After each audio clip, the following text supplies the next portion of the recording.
So I'll introduce myself and have the other commissioners introduce themselves. But so my name is Tammy Ellis. I'm from Windsor, Vermont. I don't know if you want to like whole long just get a little background bio. Okay, so my background is I'm retired from the Vermont Agency of Transportation. I worked there for 34 years. My last couple of positions were the district administrator in the southeast region, district engineer, and also the last couple of years I was the superintendent at the Central Garage. And a whole big long history prior to that, but mostly highway engineering, building roads, and doing highway maintenance, a lot of bridge work. So that's kind of the gist of my background that nobody probably cares about. But the plan for today is first thing this morning we're going to go out and do a site visit. We're just going to go out and walk this road, this stretch that's being petitioned about. And then we'll be back here. My understanding is that we have some testimony being given at 11 o'clock from the engineer. And so we'll, wherever we're at in the process at 11 o'clock, we're going to stop for that because that's a Zoom-in thing. So we'll work around that. But the plan is we're going to go out, do the site visit, come back, and then we'll hear from the petitioners. And like again, at 11 o'clock, we're going to pause for that. After all the petitioners have been heard, then we'll hear from the town. And so I will ask the other commissioners to please introduce themselves. Good morning. I'm Steve Barrett. I was the Director of Public Works in the town of Brattleboro. I worked for Brattleboro for over 40 years. And I retired as a Director of Public Works, but in various capacities. I worked everywhere from the wastewater treatment plant to water treatment to highway. I had 5 divisions, and the highway was one of the divisions that I was in charge of. And so these hearings are familiar to me. I've done hearings in the past that are similar to this. And so I'm just here to give a fair opinion on what we're going to see today. My name is Graham Kennedy. I was Public Works Director for the town of Chester for 30 years. Pretty much the same. Road building and been through a few of these proceedings myself. And just wanted to come down and see if we can get this straightened out for everybody involved. Yeah. And I just wanted to note, I think maybe some people aren't here aligned with either the petitioners or the town, and I think just to make sure we understand that other people will be speaking as well. That's fine, yeah. And did you two need or want to introduce yourselves at all? I'm Mike Terrence. I'm an attorney from Montpelier, Terran Gills and Shems, working with the town. That's it. And I'm Bob Fisher. I'm an attorney in Brattleboro and Dover, and I'm representing the petitioners here. And so we've got several of you who will be doing part of the presentation, but we'll get to that when we get back here. And I also will just say, I have been tested. I do not have COVID or the flu, but I was in the ER a couple of days ago. I've been wicked sick, so I'm just wearing the mask for for your sake. So even if it's just a cold, nobody wants it, nobody needs it, trust me.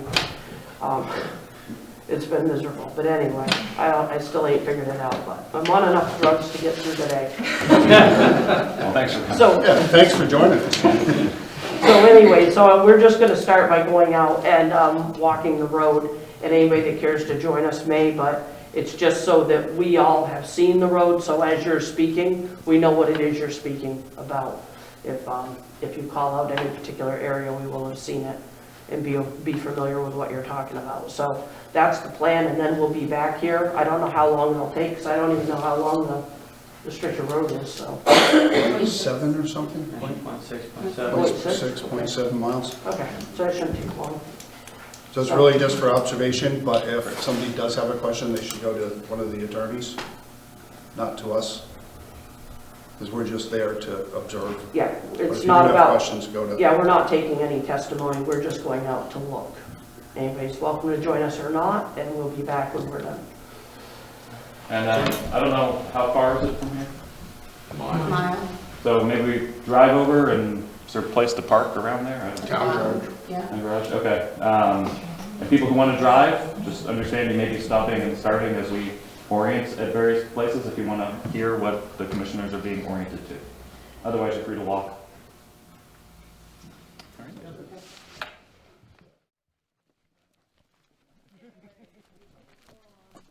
time I walk this, I think about when you have horses, nobody's always walking. Oh yeah, you know, field. I think about one time when I was 8th grade, I had to play the baritone saxophone and I dropped it and it slid all the way down the hill. I still started on it by it.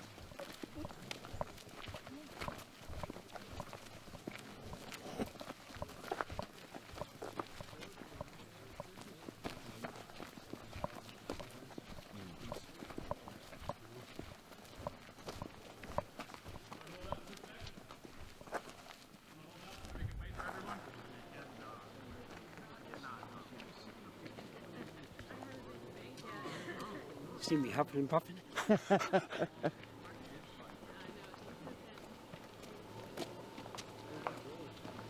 Somebody driving up? Yeah. It's cheating. Uh-oh. Everybody jump on.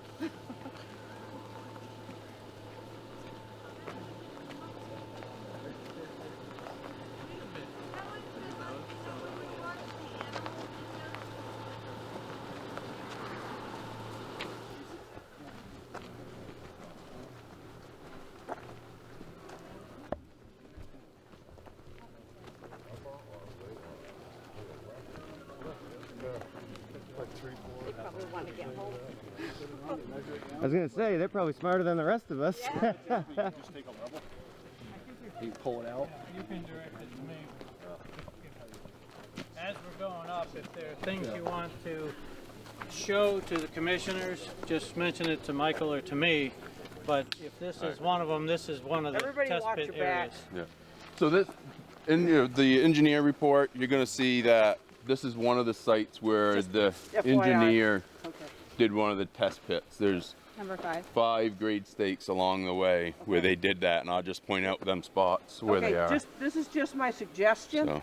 So, Maybe because this is a steep grade and we have to walk it all twice, maybe the best thing is to get everybody to the top because it's going to be an easier trip back down. sure. Good to me.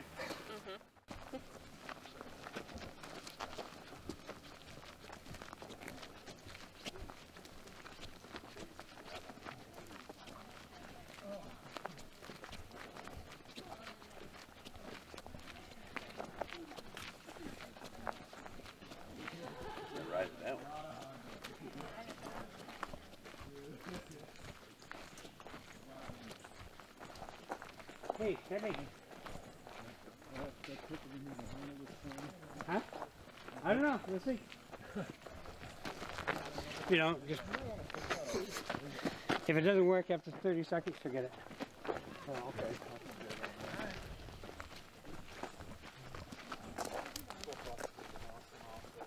Oh, please. Just pound the chest. There's no excitement in that.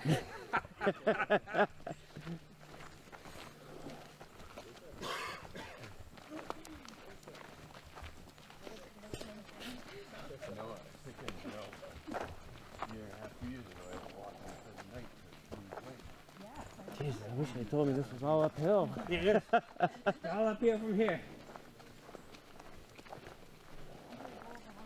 Take a nice straight morning walk, you know? Yeah. Nice and flat. No such thing as a straight walking. Come on, anyway.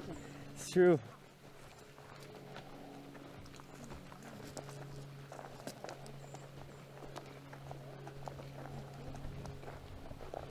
Come on, guys.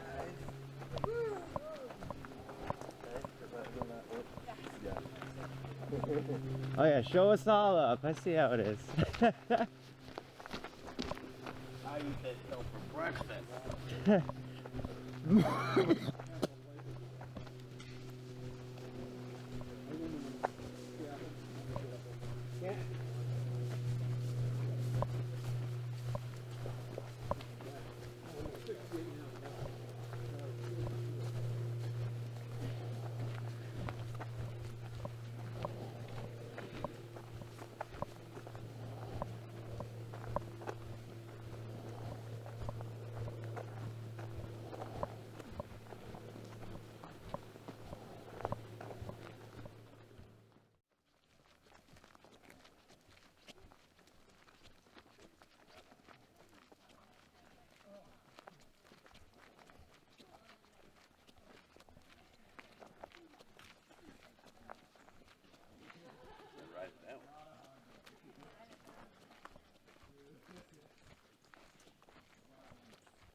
Hey, Kevin.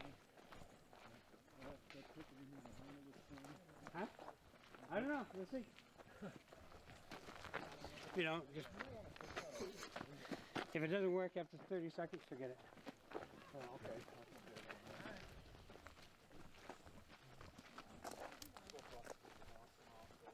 Oh, please.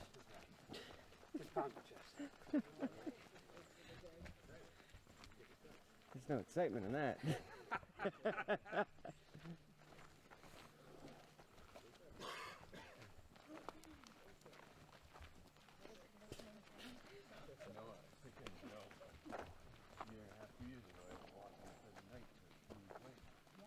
Jeez, I wish they told me this was all uphill. It is. It's all up here from here. I think a nice straight morning walk, you know? Yeah. Nice and flat. No such thing as a straight walking. Come on, anyway. It's true.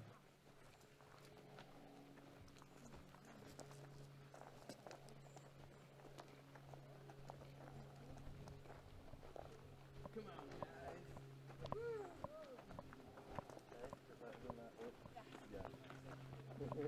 Oh yeah, show us all up. I see how it is. I eat this stuff for breakfast.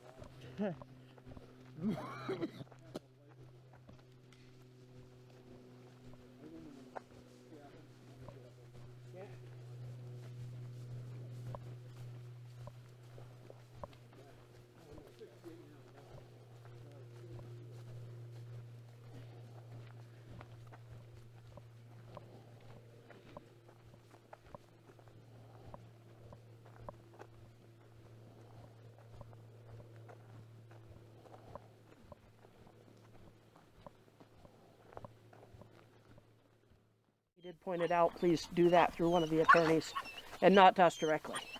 Might I suggest Oh. the three commissioners walk in the front and maybe Yeah, Bob absolutely. and myself walk behind to point, and Okay. then everyone else just kind of follow behind, or? Okay, yeah. And just for everybody's, as far as the pointing out of things, this is the end of the road where the cul-de-sac or hammerhead turnaround would be in this location here.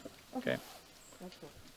And then there are 5 stakes as we go down where the test pits that Ted Reeves, the engineer, did. So we'll point those out as we get down to this. Okay. Okay. And just for my own information, were the test pits taken in the actual roadway or beside the roadway? In the road. In the road? Okay. And at Ted's direction. Okay, thank you.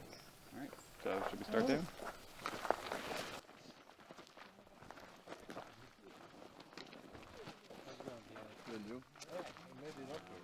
You know, that's up to me, that's the goal right there. What were you saying about your dachshunds? Where do you think you lost it, Witchy? That's a great question. At some point after you gave the stuff to me. Okay. I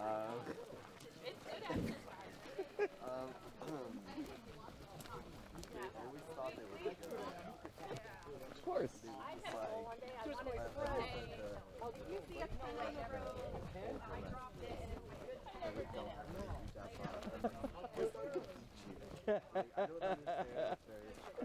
Because they had a posse, you know? There was Yeah, 5 of them. that's true. They weren't afraid of nothing. It wasn't great. I know. Were they all rescues? Yeah, my mom does a lot of rescues. Some get adopted and basically ends up with the ones that are too problematic. Isn't it funny how you can tell someone's a good person just by that? They take a lot of rescue dogs, like, oh, clearly they're a good person. Person's relative. You can Oh, love all right. dogs and just be bad with people, you know? Fair enough. Not that my mom's bad with people. My mom's great with people. She just loves her dogs maybe a little more than she does her children. Fair enough. Fair enough. I'm a dachshund person, not a child person. Yeah. Adamant against. Oh, there it is. In-state tuition? Well, no. Looking forgiveness or whatever they want to call it. Does your mom live in the area? No, she lives in Boston. Oh, wow. Yeah, and my sister, my niece. There's something wrong with that. I know, So you're the lone wolf, huh? I'm the lone If wolf. I lived at UVM, which I would have to because it's all the way from Roseland, it's over 50 grand a year. We're like, oh, no, in-state. Does it though? Seems like you money to go Because then, around. because then when people call me, Yeah. they're So I like, went to I the have private this school problem. I I'm stayed like, I at. don't know what I can do for you. I'm The stuck only on school the that doesn't have No one can Genius, genius. Sorry, I babysit, but this is 3 hours, you know?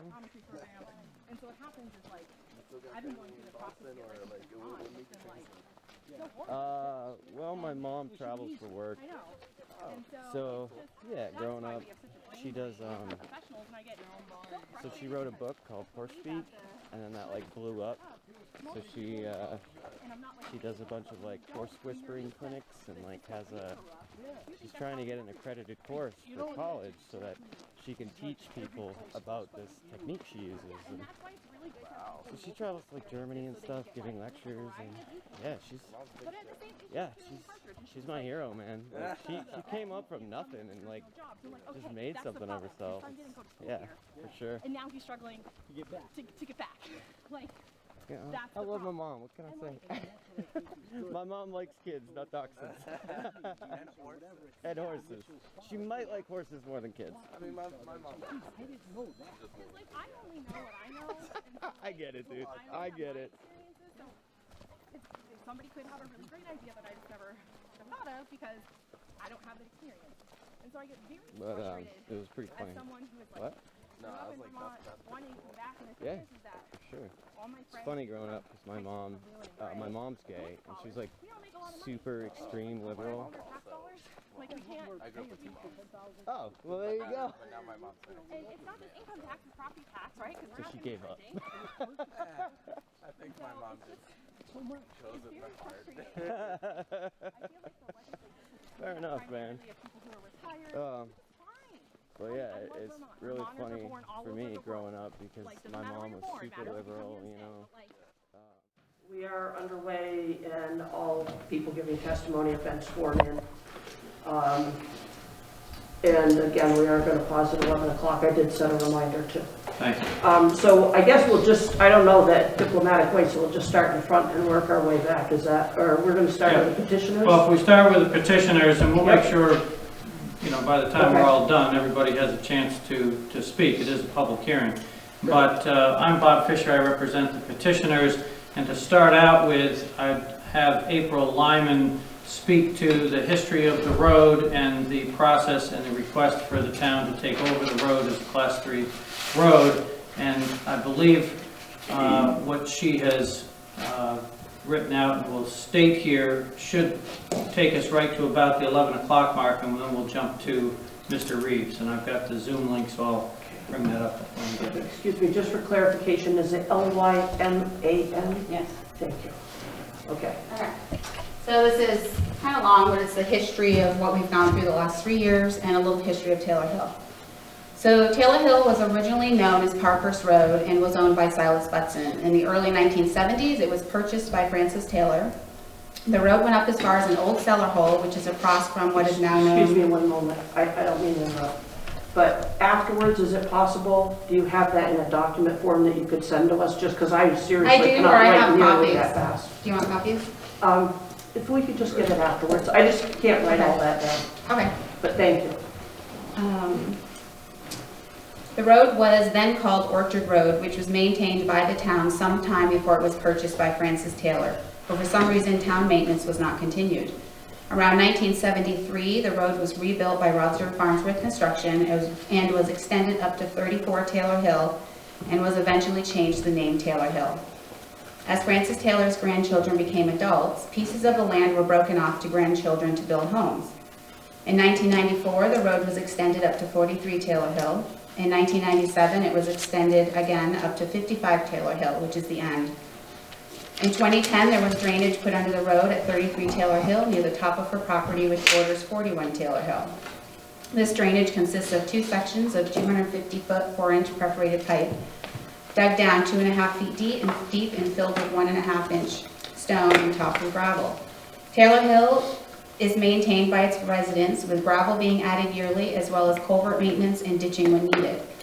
Taylor Hill currently has 16 parcels. Of those 16 parcels, there are 14 homes with about 40 residents. We first approached the town of Athens, at a select board meeting about helping plowing, sanding, and grading the hill on June 20th, 2019. Road foreman / Commissioner Matt Perry stated, "We maintain worse roads in town than Taylor Hill." We continue to attend every select board meeting to get answers, of which they want us to do to take Taylor Hill over as a Class 3 road. On September 19th, 2 members of the select board agreed to accept a 2-rod road where it was narrower and the houses were close to the road. David, Denise, and even road commissioner Matt agreed, but they continued to not put anything in writing. On November 18th, 2019, we petitioned the town with over 60 signatures of the Athens voters asking the town to take over Taylor Hill as a town road. Many of them thought it was already a town road. We only needed 5% of the registered voters for signatures for the petition. However, we obtained 23.5% of signatures of the voters. On February 26, 2020, we finally had a hearing and viewing of our road. The select board and the town attorney, Paul Gillies, at the time, limited our questions and did not provide many answers. Then they went into executive session, wrote up a letter of denial to Taylor Hill residents, and signed it February 26, 2020. We never received this denial letter until March 23rd. According to their 2-page denial letter, we had 30 days from the date it was signed by the select board to appeal their decision. That gave us 3 days to appeal our decision to the court. Danny Taylor did, as the denial letter stated. The select board is telling us they did not sign the letter February 26th. However, that is the date of their signatures and denial letter, so we only have 3 days. We never knew there were 3 pages to the denial letter from the February hearing, as we only received 2 in the mail, until it was posted online with the court from the Town of Athens attorney on August 8th, 2020. The town added the first page to the copy that we sent to the court. In the denial, it said that the town did not have enough information. However, we have given the town plenty of information about the hill and the papers that we have received from VTrans as they have requested. We have offered to upgrade the hill as they have suggested, but we still did not get any answers or commitment from them in writing. The select board says they are not against Taylor Hill becoming a town road, but they want it done right. And we have been asking for answers over the years and to have it in writing, because every time they're telling us something they want, we look at it, we go back to the next select board meeting, and they change their mind. On July 20th, 2020, at a select board meeting about Taylor Hill, Denise Randall, a select board member, made the motion to take over Taylor Hill as a town road. David Bemis, another select board member, said to Denise she cannot do that. They would have to hold another hearing to take it over. That was scheduled for August 13th, 2020. However, the town clerk failed to mail the notice about the hearing to the residents to abide by the 30-day notice requirement. Therefore, the hearing was postponed to August 25th, 2020. Taylor Hill meets the state requirements for the width of a Class 3 road, according to the Vermont State Design Standards, page 65, table 6.3. That was given to me by Megan Brunk from VTrans. The width is 14 to 16 feet, is the requirement. Comparable to other similar roads in Athens, Taylor Hill is the most populated road in town that is not a town road. No other similar road in Athens has the amount of houses that is not maintained by the town. The town willingly maintains Herring Hill that is 0.7 miles long. However, the town highway map states that it's 0.5 miles long and home to 2 houses.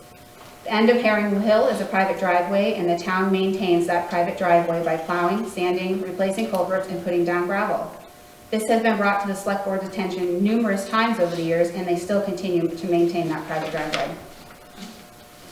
Walker Road is the home to 8 houses and is 0.8 miles long. On June 28, 2006, there was a big rainstorm that came through.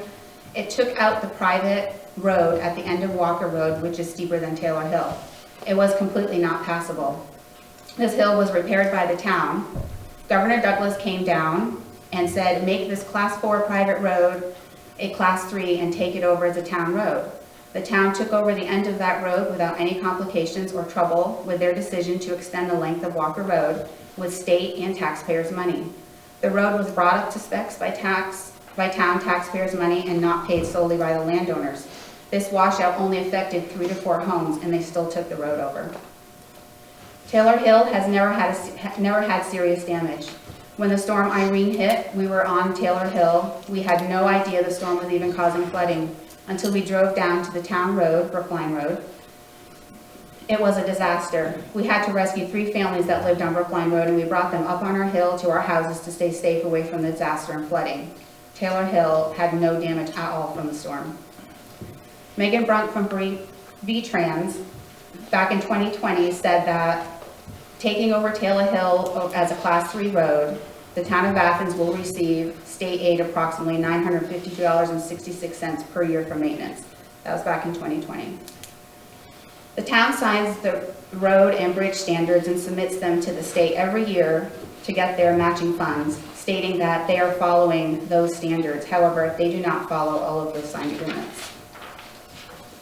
On August 25th, 2020, the town had another viewing and hearing of Taylor Hill. The town requested that we get an engineer and we pay for that ourselves on top of the original suggestions from them to have the road surveyed, change some culverts, and put a turnaround, which we are working on per their request. At this hearing, David and Denise both stated they may not follow the standards and would accept whatever the engineer said about the road. Now, these are like quotes. If the engineer said culverts are undersized but working fine, the select board would agree to that. David and Denise both stated that they would like the engineer not to see recommendations about the road from the state because they wanted him to form his own opinion of Taylor Hill. And they both agreed that whatever the engineer came back with for suggestions of what Taylor Hill would need, they would accept it as long as it was followed and repaired and Taylor Hill would become a town road. This has not happened. The town has never had an engineer look at any of the current town roads, even when they took over the end of Walker Road, but they required Taylor Hill to hire an engineer, and we did. We received the decision for the second hearing on October 23rd, 2020. In November 2020, we contacted Attorney Robert Fisher to help us with our case. On December 16th, 2020, we hired Ted Reeves to come evaluate Taylor Hill per the guidelines that we received from the hearing decision. The guidelines the select board required us to do was to have an engineer report by a Vermont licensed professional, assessing Taylor Hill and providing a report on what would needed to be done to bring it to Class 3 standards and meet the town's road and bridge standards approved October 17th, 2019, and any and all permits needed. This is what Ted followed and gave his assessment of Taylor Hill. On January 21st, 2021, at the select board meeting, the select board had concerns about Ted Reeves and how his report was written and who chose the test holes. It was clarified by Ted that he chose the locations of all 5 test holes, and he clarified that the report was written by himself and not Taylor Hill residents. The only input from Taylor Hill was the history of the road.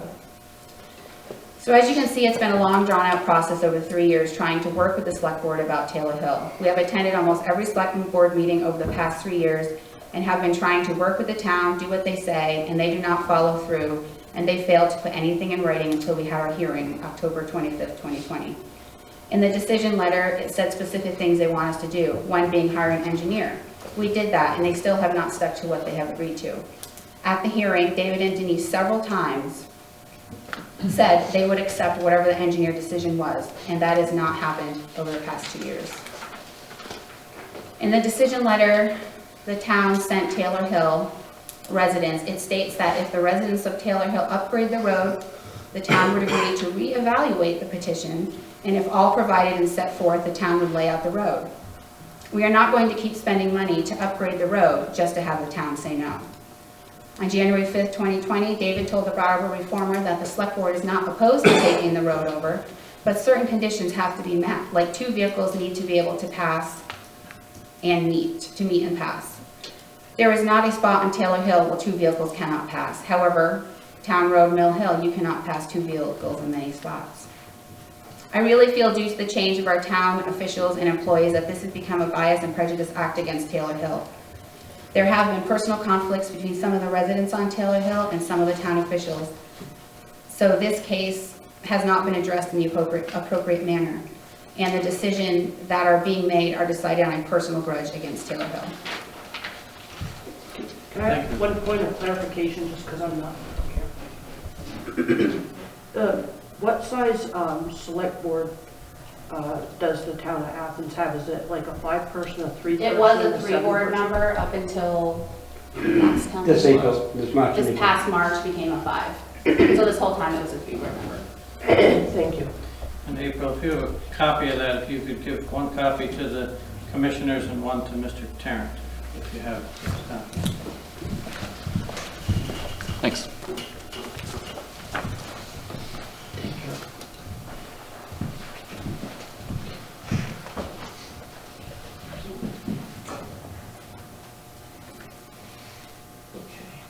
And it's only 4 minutes before 11. I'm just gonna see if he's on Trust and Technology, right? Can I just say one more thing? So all of these facts that I have here are either all in the minutes or on the recordings. And Dave and Denise, when they made these decisions, were the majority of the board, because all of this is just a 3-member board. Thank you.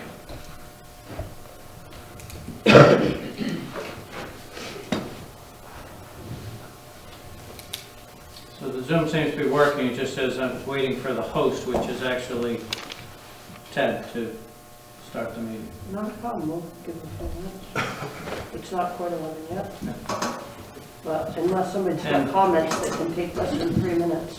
In the meantime, through April, just provide the commissioners with information with regard to the population. I just want to give you copies of everything of the town. So April, based on that census, what is the population of the town and the number of voters?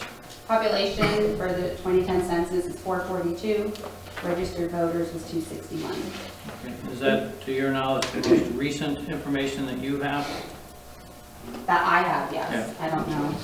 All I right. believe there is 2020 numbers. Yeah. I believe they said 380 is the current population. I don't know registered voters. Our checklist is 295 now. Thank you. And I'm sorry, I know you stated it also, but you said, so there's 40 residents on the hill, you said? About 40 residents, yes.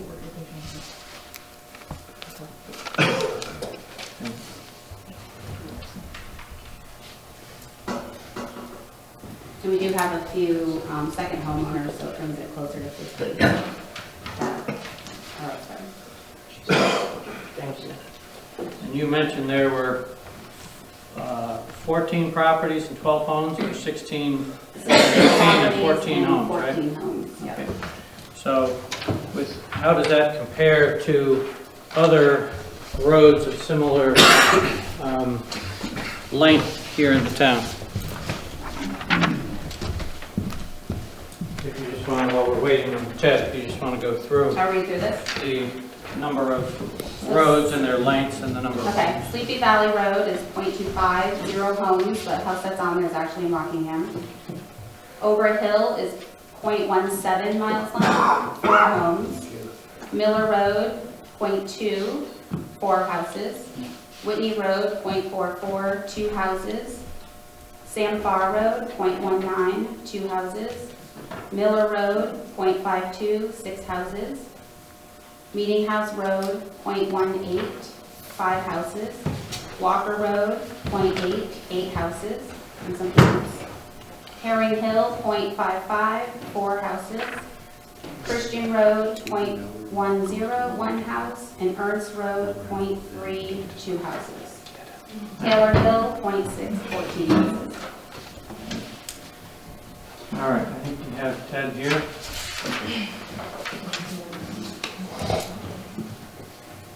Hi Ted, can you hear me?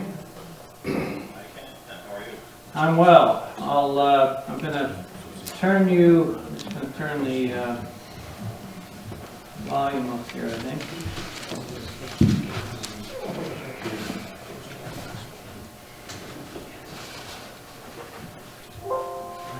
Okay, so the hearing is open, and I'm going to turn this around so that you can see.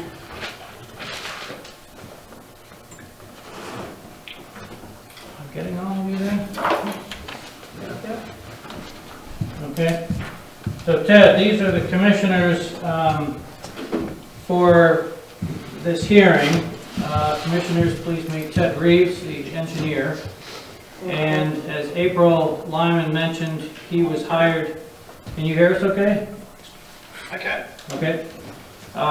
He was hired to evaluate Taylor Hill Road.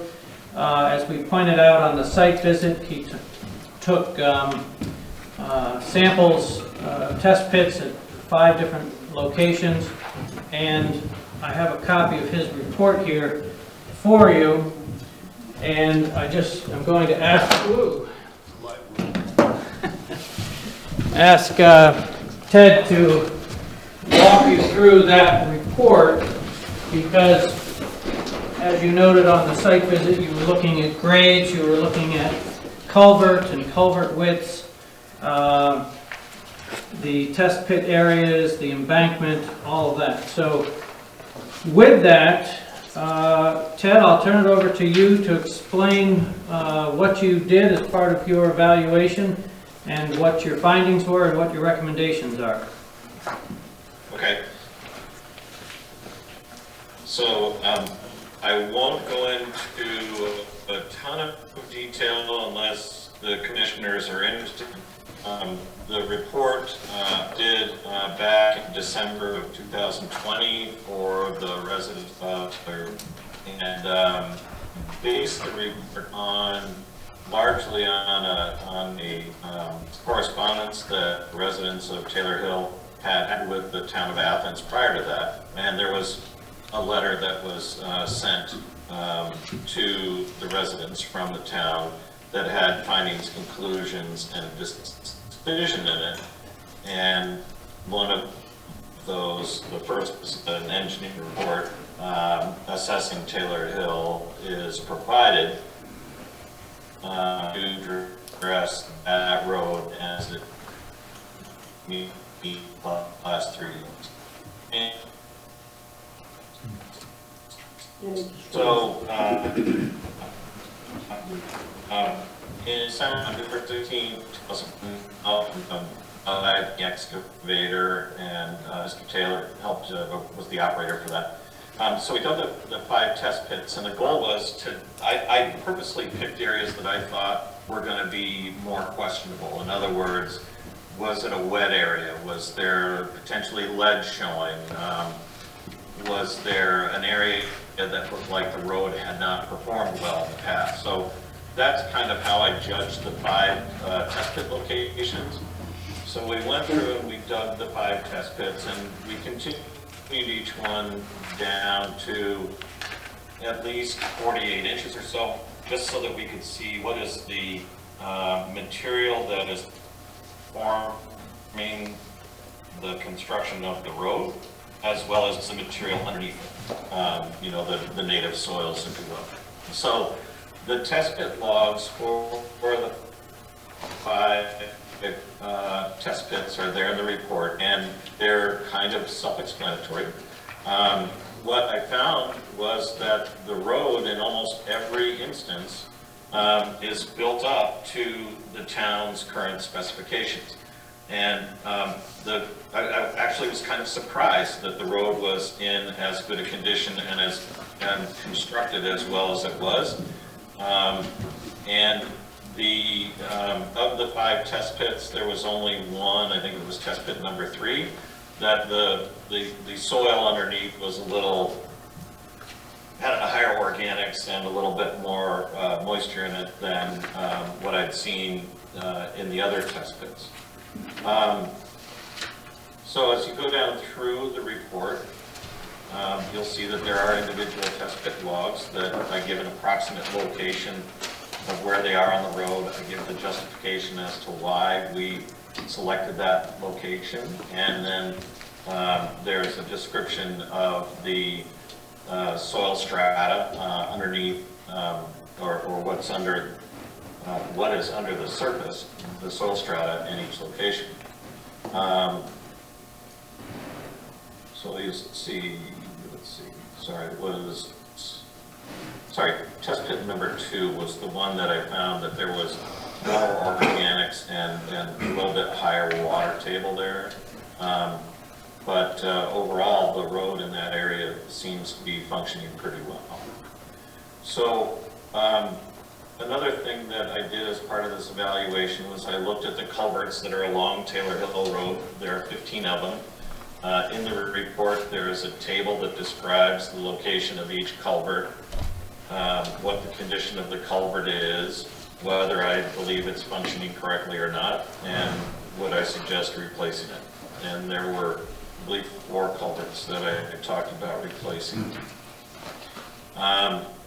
Then the last thing that I did was in each of the locations where we did a test pit, I pulled the tape across and figured out what the travel width of the road was in each of those areas. You know, does that meet kind of the current standards for travel ways in a road? And I created a cross-section drawing that's a little rough, but a cross-section drawing that's also attached to the report. In my conclusions and recommendations in the report, and I will read this for you, it's my opinion that Taylor Hill is a stable, well-built road. Based on the evaluation, the road should not have maintenance expenses. They're outside normal wear and tear costs that the town would have for another Class 3 road, gravel road in town. The existing structures that are in place to manage stormwater and runoff from Taylor Hill appear to be sized appropriately. In most cases, the culverts are in good to excellent condition. The ditch lines along Taylor Hill are well defined and appear to be well maintained, and I want to emphasize that. And I don't believe that it was done, you know, specifically for my benefit, but you know, all the ditch lines looked like they were well, the geometry of the ditch lines was good. There was, you know, new stone evident in a few places, and you know, the ditches where they needed to be stone lined were, meaning that the grade required it.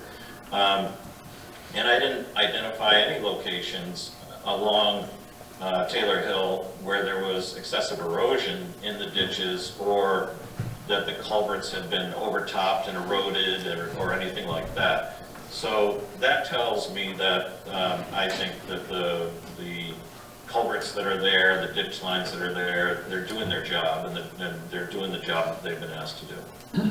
I did suggest that a top course layer of 3/4 inch crushed stone, crushed gravel, or tailings or sure-pack, depending on, you know, what vernacular you want to use, is added through the section of road between 41 and 56 Taylor Hill Road. There are 4 culverts that I need replacing. And I said the work doesn't need to be done immediately, but they should be replaced. They've reached the end of their useful life, or they've got damage primarily to the inlets. And if you can imagine, you know, a soda straw, if you crimp down the end, it's tough to get water or liquid to flow through that. So my suggestion is that those are replaced prior to, or as part of the program for maintenance on this. And I talked about placing in grade space at the inlet and outlet of the culvert at 56 Taylor Hill, just because it looked like maybe a plow had backed into the ditch there or something and caused that one particular culvert to be crimped down. And then I talk about an email from Mark Pickering from VTrans, and there was a reference in there to an email from Megan Brunk of VTrans. I'm sorry, I don't know Megan, and I was not provided with a copy of that email, so I wasn't able to comment on that. So just as a matter of course, in terms of replacement of the culverts, kind of what my practice is right now when I'm doing culvert design in a road or something along that line, the minimum size that I'm using is an 18-inch HDPE high-density polyethylene pipe. It's stuff that's readily available, and it will handle good size drainer, at least 8 acres in size, and seems to function well. So that would be my recommendation for the minimums for the roads. So I'll stop there for a moment and let you guys ask questions, or I'll turn it back over to Mr. Fisher to see how he would work from here. Thank you, Mr. Reeves. This is Bob speaking, Bob Fisher. With regard to just a couple other things, close to the top of the hill, there's a property with a pond on it. Did that pond cause you any concern for the road? Not particularly. I don't think that it's a very deep pond, and the amount of water behind the dam it looks like the dam is, I didn't do dam evaluation, but it looks to me like the dam is doing the job that it's being asked to do, and the outfall structure there that is there is passing water appropriately. The ditch on right area seemed to be, the ditch base of the dam face was noticed, and that ditch line seems to be geometrically seems to be in good shape, and so I don't have a real concern about that, the presence of that pond adjacent to the road. And how about with regard to the grade of Taylor Hill? Do you have any comments with regard to the grade? I didn't do a topographic survey, but I certainly drove up and down the hill several times, and I think that it's consistent with a whole lot of other roads that are in this portion of Vermont.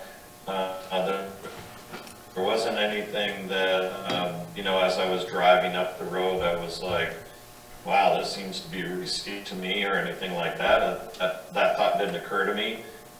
Specifically, that initial grade going up off of Brookline Road is a little steep, but not abnormally so.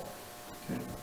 And the select board, I understand, had some concerns with regard to the embankment on part of the road going down to the stream, as well as the intersection with Brookline Road. Do you have any comments with regard to those two issues? So that initial slope coming up off of Brookline Road, I'm assuming that is the section of road that they're speaking about. The thought that went through my head as I was doing the road evaluation is the section has to be pretty stable. It's been there for quite a long time, or it looks that way. Excuse me, there's quite a bit of growth on that slope, trees and shrub coming through, and that, the root systems on a slope like that will hold it in.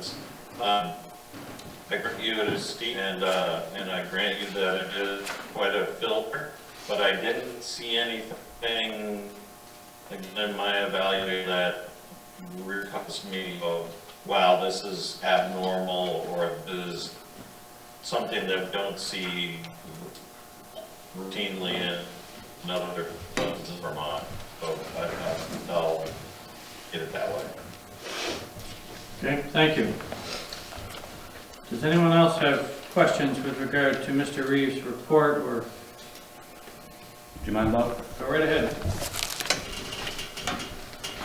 Sorry. You're fine. Sit over here. Sure. Hi, Mr. Reeves. I'm Mike Tarrant. I'm the attorney for the town of Athens. Can you hear me? How are you? And your video is frozen for a second. Okay. I can hear you. I hope that you can hear me okay. Yeah, I'm sitting off to the side because that's where the chair is oriented. That's all right. All right. So in your report, you say you did not do any analysis of the Pickering email. Is that correct? I just noted that it was there. Okay, you noted it was there, but you didn't do any of the analysis of the issues such as grade, proximity, intersection for your engineering report? So the intersection geometry, no, I did not. That's the answer to your question, no. Okay, thanks. Have you driven a snowplow before? Just for my own purposes, yeah. All right, but not for a town. Okay. Generally, the 3-rod right-of-way that would be standard for town highways, do you know where the location of that dam is? Sorry, ask your question again. You broke up. Oh, sorry. If we're doing a 3-rod right-of-way, a rod and a half from the center line of the traveled way, the dam that was discussed, do you know where that would be located? I don't, because I didn't do a survey. Okay. Did you note the location of other obstacles or impediments within the 3-rod right-of-way? I did not. No. Okay. Because, again, I did not do a survey. Okay. Just anecdotally, from observation, did you happen to note items that would be close to the traveled portion within a typical 3-rod right-of-way? Well, when you say objects, be more specific if you could. Man-made objects such as entryways to driveways, utility poles or railroad ties, large boulders, open ditching, dams, embankments, things like that. Well, there wasn't anything that jumped out in my mind at that time. Okay, and you did not have a survey done? No, I did not. Okay. It was not in my scope of services. Okay. So you're not aware of whether a 3-rod right-of-way would impede someone's parking area or driveway access or buildings that are already built within that location? Building specifically, no. I would assume that as with any other road in the state of Vermont that's a 3-rod road, that somebody's driveway is going to break through the edge of the right-of-way to, access somebody's property or put their mailbox out there or a utility pole or something along that line. Mm-hmm. How about proximity to buildings and places where people park their cars? Clarify your question a little bit. So are you asking me, are they within that 3-rod road, the 3-rod right-of-way? I'm just asking if you noted it or took any action in your report about anything like that. No, I think my report speaks for itself, and as I said, I didn't do a survey. Okay. Did you test whether 2 cars could comfortably pass each other at all portions of the travel way? I personally did not test that, but my observations are that they can, and they meet the state standards for a rural road. Okay.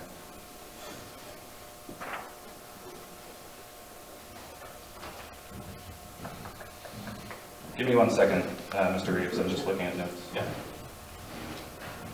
Yeah. When you were engaged by Mr. Fisher or his clients, did the town have any input in your engagement by them? What formed my scope of services was the conclusions that the town come up with. So I'll get back to it. The town had issued a letter or findings on August 25th, 2020 I used to form my scope of work. So I was responding to the town in that manner. Do you know that the decision says that it would be an independent engineer approved by the town? I'm an independent engineer, and whether I was approved, I did not specifically ask the town if they would approve me as the engineer of the project. Okay, so the town's decision saying an independent engineer pre-approved by the town, that part wasn't met? Well, I don't know if it was met or not by me. I don't know whether the residents or Mr. Fisher did that. Okay.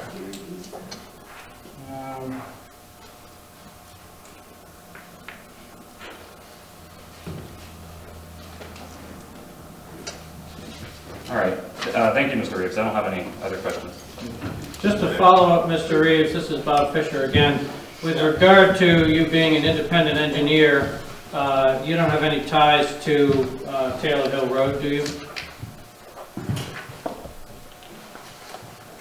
Oh, never. To be honest, assignment, I hadn't any of the people involved, and frankly, I didn't even know where Taylor Hill Road was, much less. I mean, I've driven through Athens before, but so the answer to your question is no, I had not. And how long have you been a licensed engineer in the state of Vermont? 30-something years, 30 years. And with regard to when you did your evaluation of the road, was that done with some urgency due to any weather coming in?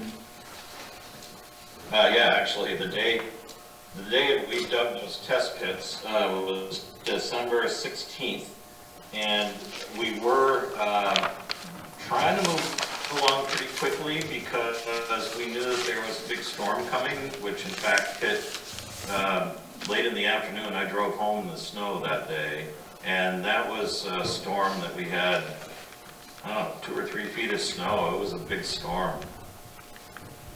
So, thank you. Any further questions from the commissioners? Yeah, just a couple points of clarification. So I'm Tammy Ellis, the chairman of the commission.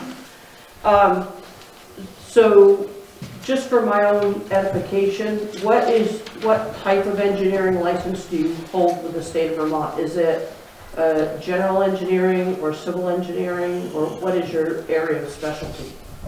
Right, I am a civil engineer. Okay, thank you. And in regards to your review of the ditches, you said you hadn't done a topographical survey of the road, but did you evaluate these ditches vis-a-vis the codes and standards that have been adopted by the town of Athens? Yeah, I had the town road standards prior to starting the work, and so even though I didn't do a topographic survey or a boundary survey, I did look at the ditch lines with, reference using my judgment and observations. Thank you. Do you have any other questions? Yeah, Steve Barrett. Did you determine any of the grades at all? Like you said, it's a typical Vermont road, but not knowing exactly what the standards are for the town, does some of the grades exceed that, or is there a maximum, or do we know that information on the grades?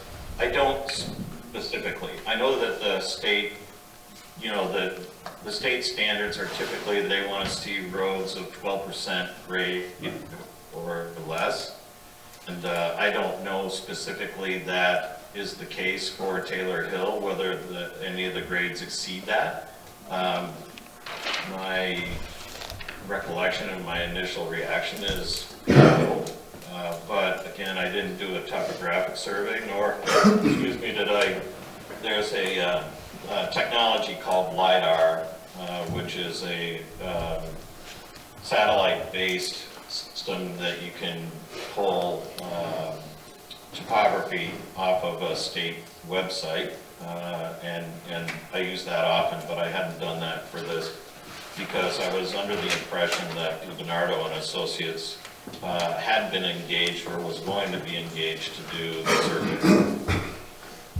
Thank you. I guess the only question I had, you said the ditches and everything were all good and up to code, and that was that also with Act 64 with the stone lining of the ditches? So, sorry, ask your question again. I want to make sure I heard it clearly. You said that the ditches all looked good and were shaped well, and the ditches weren't an issue. But Act 64 with the stone lining of ditches, anything over 5% and up to 10% was changing to a different dimensional stone. Was that thought of? Yeah, not specifically, but again, it was my observations that they had done enough maintaining the ditch lines and lining them with stone. To your point, I think that once you get over a certain grade, they want you to put stone check dams in, with some frequency, and there's a formula that they use to do that. I didn't see that there were any stone check dams in any of the ditches, but again, they seem to be functioning correctly. I didn't see any areas where there were washouts in the ditches, or that they were all silted up, or that there was erosion in any of it.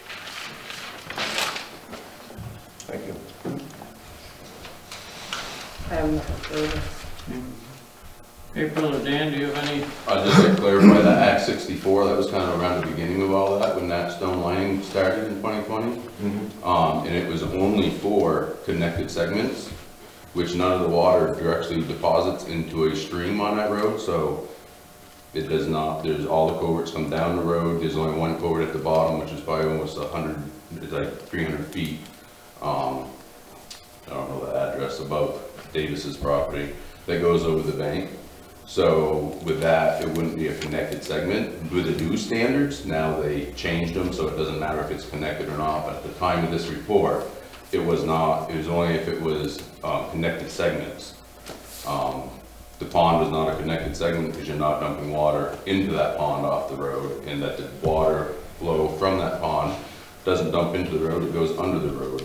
Those pipes you see up there are not for that pond. It has its own spillway that goes below the road. That culvert, I believe 56 Taylor Hill that he's talking about, that he put grade stakes on, that has been changed and replaced already. A couple of the other ones there were steel culverts that he said the ends were squashed. They had been repaired up through there. There's been no ditching done on that road since he looked at this road. None of the culverts have been touched. We wanted to leave it to be seen. So it's been 2 years, no ditch work's been done on that road. The road's only been Harley raked twice this summer, one being after mud season and one about a week ago, week and a half ago. And that's just with a Harley rake, not a grader. Thank you. Anyone else? And I'll say, back to what he said about the engineer needs to be pre-approved by the select board. We knew a big storm was coming. I tried contacting the select board, sent emails. I did get a hold of Denise and told her there's a big storm coming if we want this done before winter starts, and we never heard back, so he was licensed and qualified, so we had him come to it. They had talked to him too before to make sure there's no connections to anybody. They just never put in writing. At the meetings, they said they didn't have a problem with it. And then on January 21st, 2021, Ted was on a Zoom meeting with the select board. They were asking him questions, and they never said there was a problem with him doing the engineer report.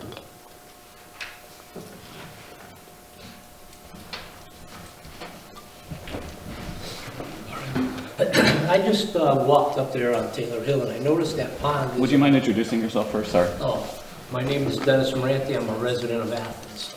Went up there this morning and noticed the pond is above the road level. Now, this gentleman said he doesn't know the depth of the pond, so I'm going to believe he doesn't know the area of the pond. He doesn't know how many gallons of water that earthen dam is supposed to hold back. That's a concern for me, because if the town takes it over and that dam lets go, I don't know how much damage it'll do to the road and what cost to the taxpayers of this road. Would it be feasible to say, if the town takes that road over, that pond be drained? Because it does look like it poses a threat. I mean, he didn't do an analysis of it, but I don't know what the pressure is on that dam. So is that a question, just as Mr. Reeves is still on the line here, is that a question for Mr. Reeves? Because I think he testified that he did not do an evaluation of the pond, its depth, its area. Is that correct, Ted? That is correct. It wasn't part of my scope. So what I'm trying to ask is, does he know the pressures behind that dam? And then my concern is, if that dam lets go, how much of the road and at what cost to the town would it take to put that road back in? And I'm saying, if the town is going to take responsibility of that road, shouldn't it be required that that pond be drained and eliminate that threat? Because he didn't evaluate the dam, so he doesn't know what it's capable of holding, and he doesn't know what it's holding at this time. Could you hear that, Mr. Reeves? I got parts of it. Sorry. So is there any way for you to answer that? I think not, given that your answer was you did not evaluate the area or depth of the pond. What he's asking about is the pressure behind the dam. But I don't think you were hired to evaluate the dam, correct? I was not. Any other questions for Mr. Reeves, or is, I can comment on the pond, since I'm the owner of that pond. I dug that pond. That pond is 9 feet deep. It's been there for 22 years. It has gone through Irene when we had that big storm. No problems of that pond. It is spring-fed pond. It has virtually no drainage area up behind it. It's a very small area that comes into that pond. I just got one question, is when that was constructed, did you go through the state to work with them to No. build the pond? No. Was it built for a fire pond or just a pond? Pond.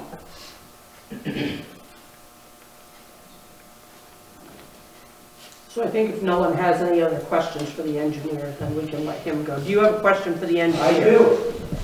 My name is Ken Davis. I live at 8 Taylor Hill. Did they inform you that less than a rod from that road is my sewer system? They didn't tell you that. did you hear that, Mr. Reeves? I'm just trying to place it, so there's something about a septic system that's in close to the edge. The first place on the right-hand side, headed up the hill, you couldn't miss it. Well, if it's a giant septic system, then I wouldn't see what the evidence is that it's there, but no, I wasn't aware that there's a septic system. Thank you.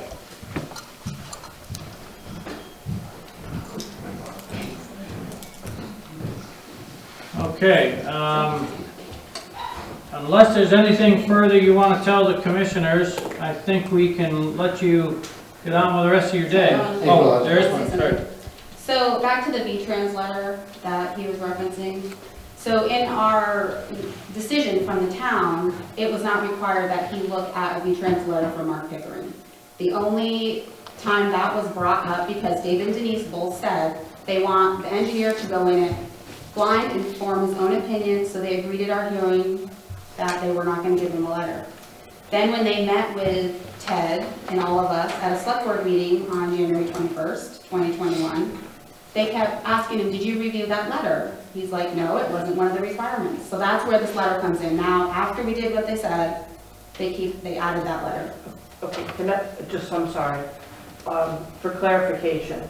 So who was it? Was it the town or was it the petitioners that said that they did not want the engineer to read the letter? The town. The At town our said hearing that we had in August of 2020, that. Okay. the town had Mark Pickering come look at our hill. He wrote Right, and then the town wanted an unbiased. yes, they didn't want. and David both said that. Okay, That they wanted him to go in and form his own opinion. right. And then couple months after, they wanted him to look at the letter and tell them what they thought, when they didn't require him to do it in the beginning. So Right. they didn't, that's why we Which did seems not. like information. Yeah, okay, Yeah. gotcha, Yep. understand.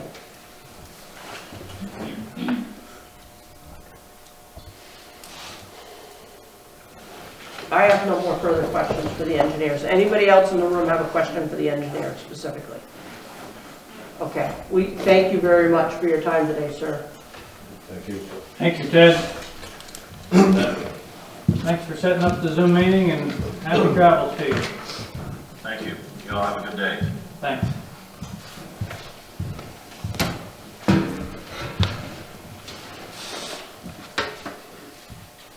All right, with the commissioner's permission, there are some documents that we just want to present to the commissioners, and I'll, I guess, do this still through April. And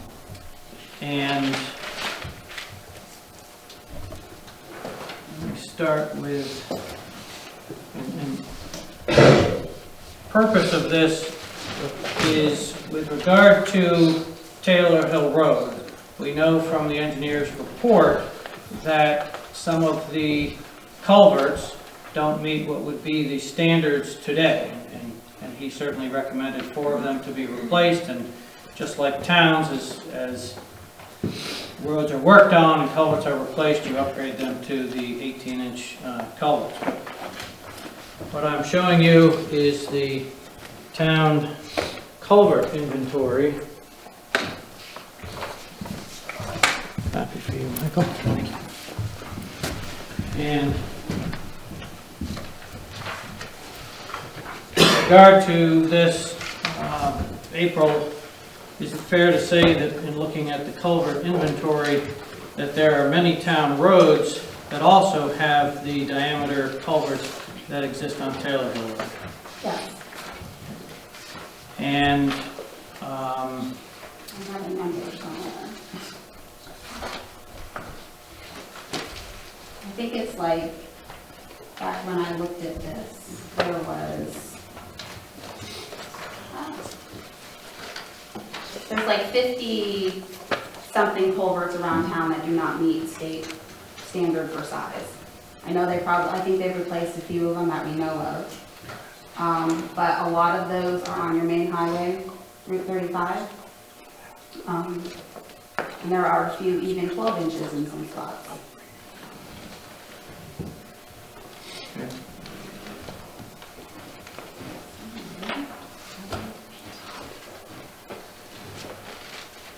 It's 52, I think, culverts, undersized throughout the town.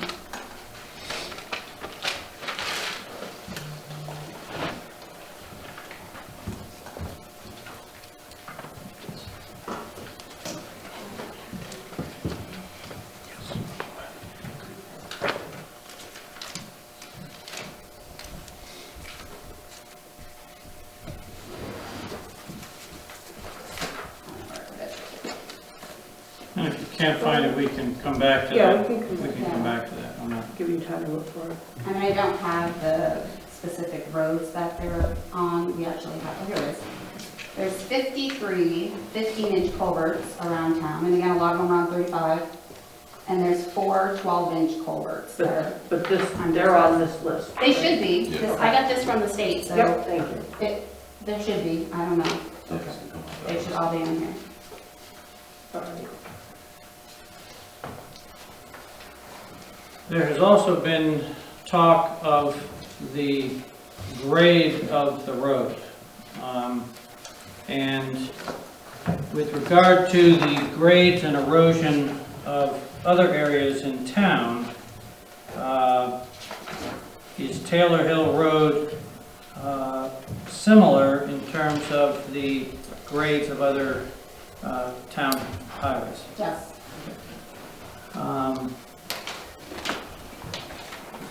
A couple series of things here, but I'll put this up on the commissioner's table, but can you just identify what this map is for purposes of looking at areas of town roads that need attention or don't need attention with regard to erosion control? Let Danny explain. It's the road erosion inventory results, which is done by the Wyndham Regional, which was to do with Act 64. So that's the town's map that shows them.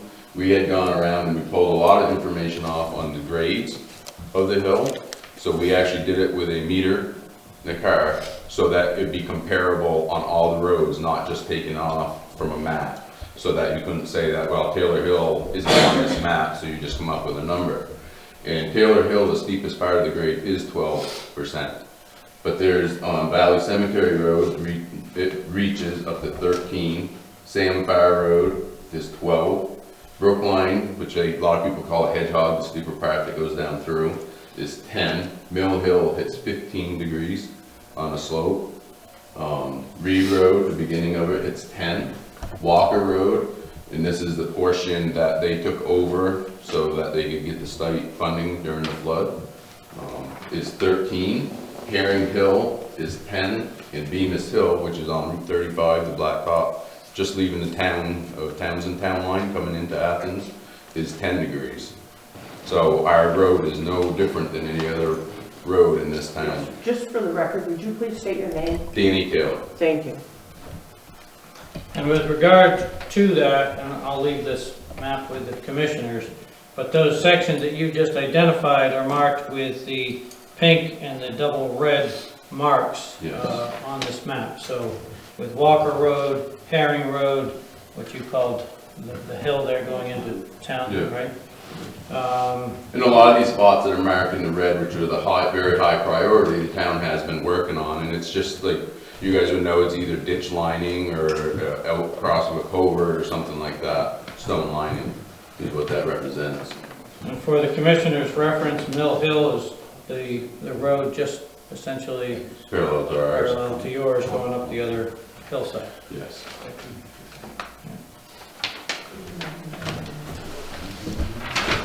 Which Mill Hill is a class 3 road, but not maintained during winter months. And they go up part way and stop. And come down on the top from the upper road.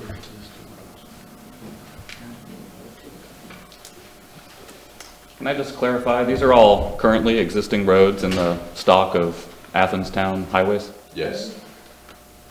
Except for Herring Hill is actually a private driveway out at the upper end that the town maintains. What did you say the grade was in the top of the book? On- It is 12 on your road. On our road, the steepest point is 12, is what we came up with, which is toward the top. Yeah. That last little list curve, yeah. Information that you were getting this from came from a Wyndham Regional Commission study that was done, Yes, and which is that map, and this this is is the that data map, that and goes then this with is the map. the data that goes with the map. And with regard to that, does that show the, there's one more here.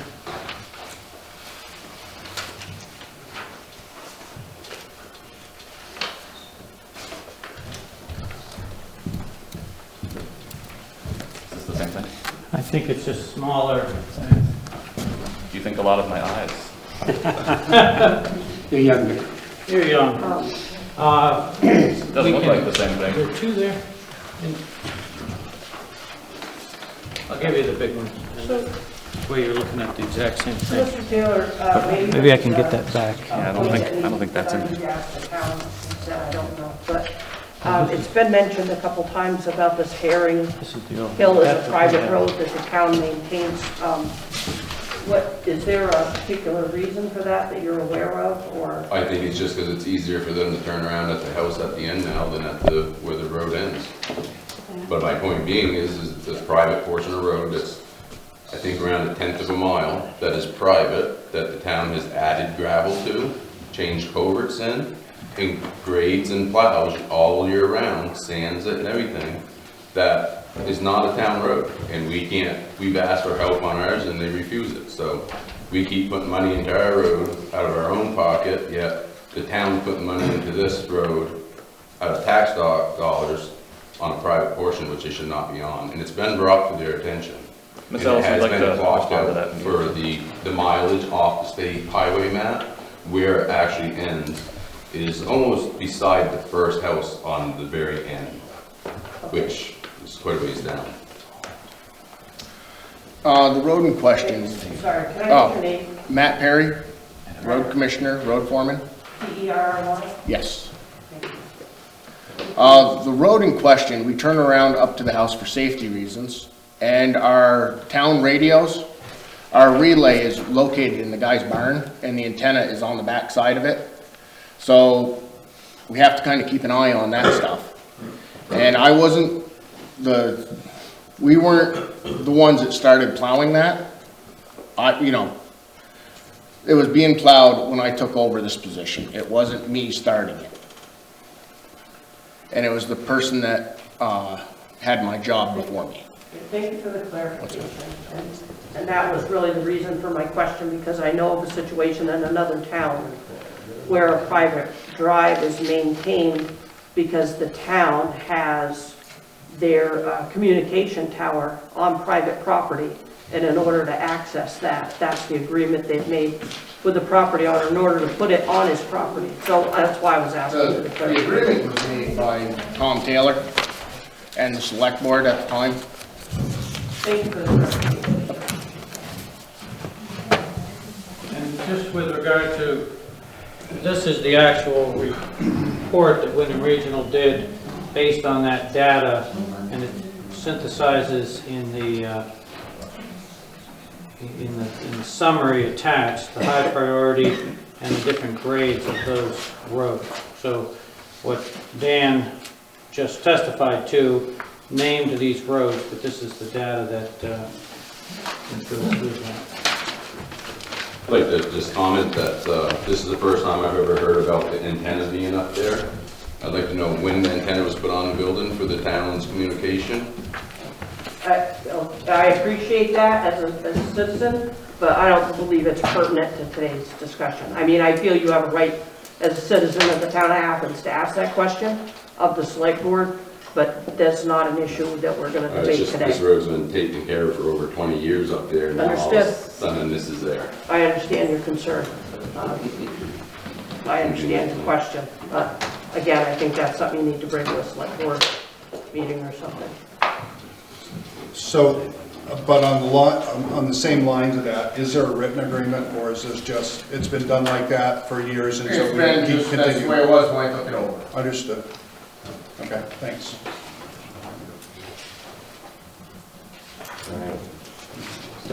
Now,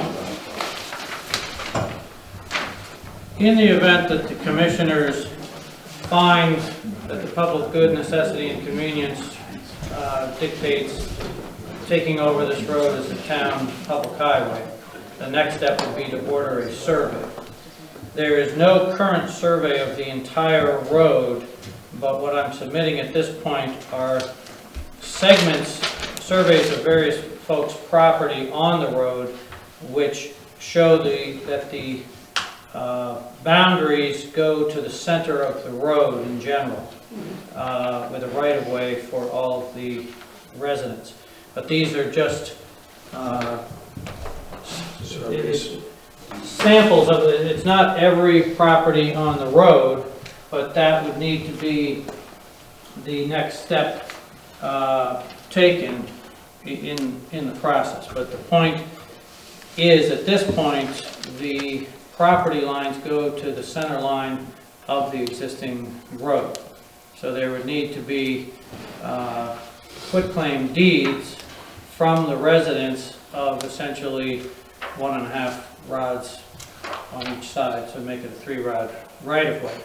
With respect to that, I don't know if Dan or April want to answer this, but with regard to the residents on the road, how many residents have indicated that they would sign such a quitclaim deed for the right-of-way for the road? So we already asked permission from the people that live up there. Everybody has signed that except for 2. One being concerned about his septic, that we find out about today. And the other one is they don't live on the hill, their land borders the road, just the very corner of it, and they just said they're not against it, they just want to know what their options value-wise and stuff like that. So that's the only 2 that did not sign a paper saying that they would give up an easement for the property. Bob, do you have copies of those surveys?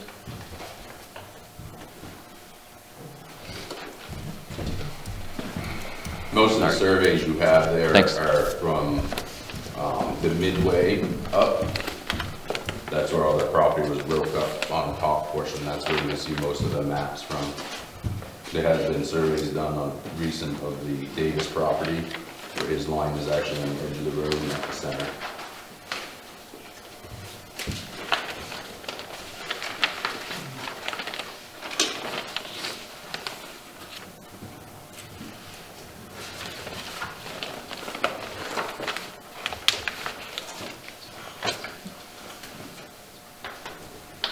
You have also mentioned Walker Road being taken over by the town in 2008, am I correct? 6.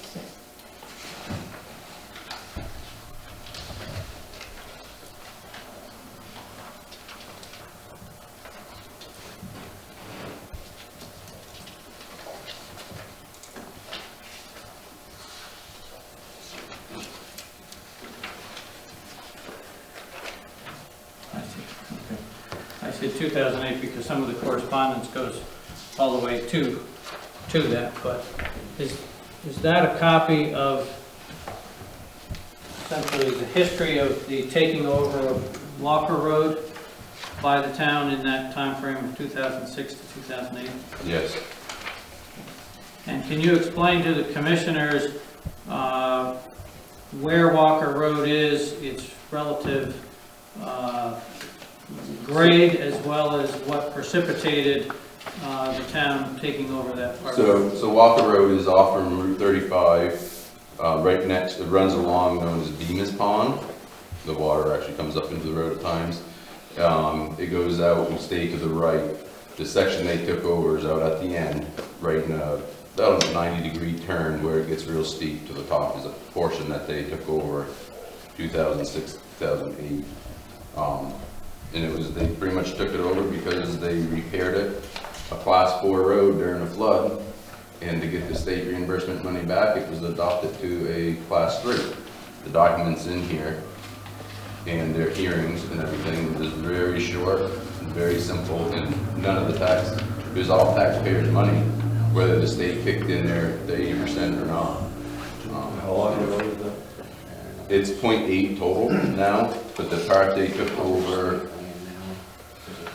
reclassification of 1,350 feet from the north of 0.5 miles of class 3 highway. So it's another 1,350 feet they reclassified. So they extended it? Extended. Okay. And that was 2006 to 2008? Yeah. And The storm was 2006, and some of the dates here are March of 2008, talking about it. Walker Road, you said? Walker Road, road number 6. Which is, yeah, I think that was 13%. Yeah, the part they took over The 1,350 feet that they upgraded is like 13%. And that shows on that road inventory map as well as the steep section. So we'd like to comment on that. I've had Dave Bemis comment on it. Yes, my name is David Bemis. I'm on the select board. The town, there was a flood in 2006, I believe.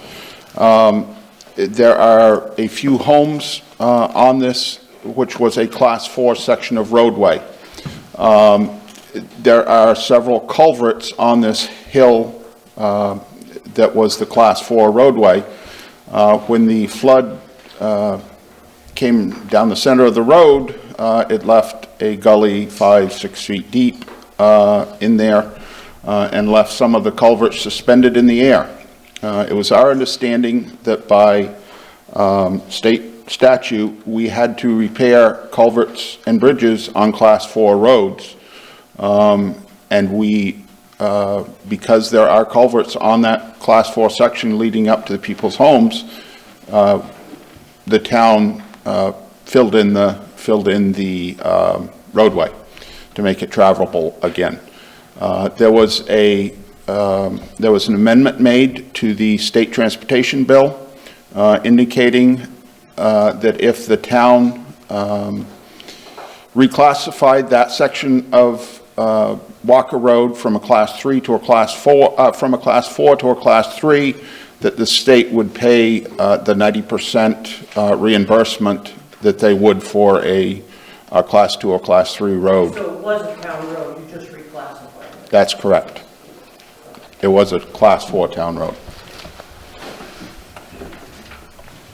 Thank you for that clarification. So I have a question, I'm not sure who it goes to. Ask and we can find out. So I'm going to ask it and find out.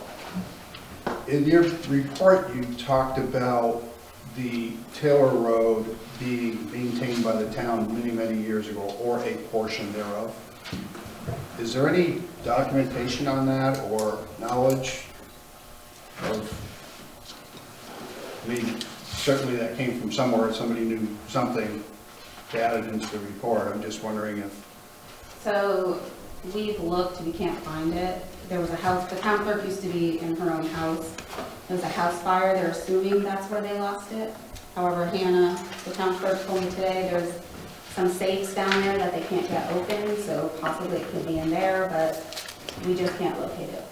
I'll comment on one thing and then ask Mr. Bemis to respond briefly. Just as a matter of law, if a town highway exists, it exists unless and until it's discontinued. So if this is a town highway, it's a town highway. But from everything that we're aware of, it's not. Dave? I know the town was a party to a lawsuit reference this road and members of the landowners on the road from a landowner who owned a piece of property past where you were today at the end of the road, and they wanted to have a right-of-way through along this road to their property. At that time, I believe people on the road signed an affidavit indicating that this road had never been a town road, and that was part of that court action. I want to comment on that, since it's my property that my neighbor and I are the ones that had an agreement for them to go across our property and using our hill for access to their landlocked property. And that paperwork, which was null and void because the owner of the property never signed it, that we found out that the logger was not the owner, it was his mother. And it stated that it was not their access or a right-of-way permit for them, it was for logging use only to get to their property, which is no longer their property. It's been sold to another abutting portion that comes off of Town Road. Mr. Taylor's correct. At the end of the lawsuit, the landlocked piece of property, they were not given a right-of-way over and across that property and over across Taylor Hill, is my understanding.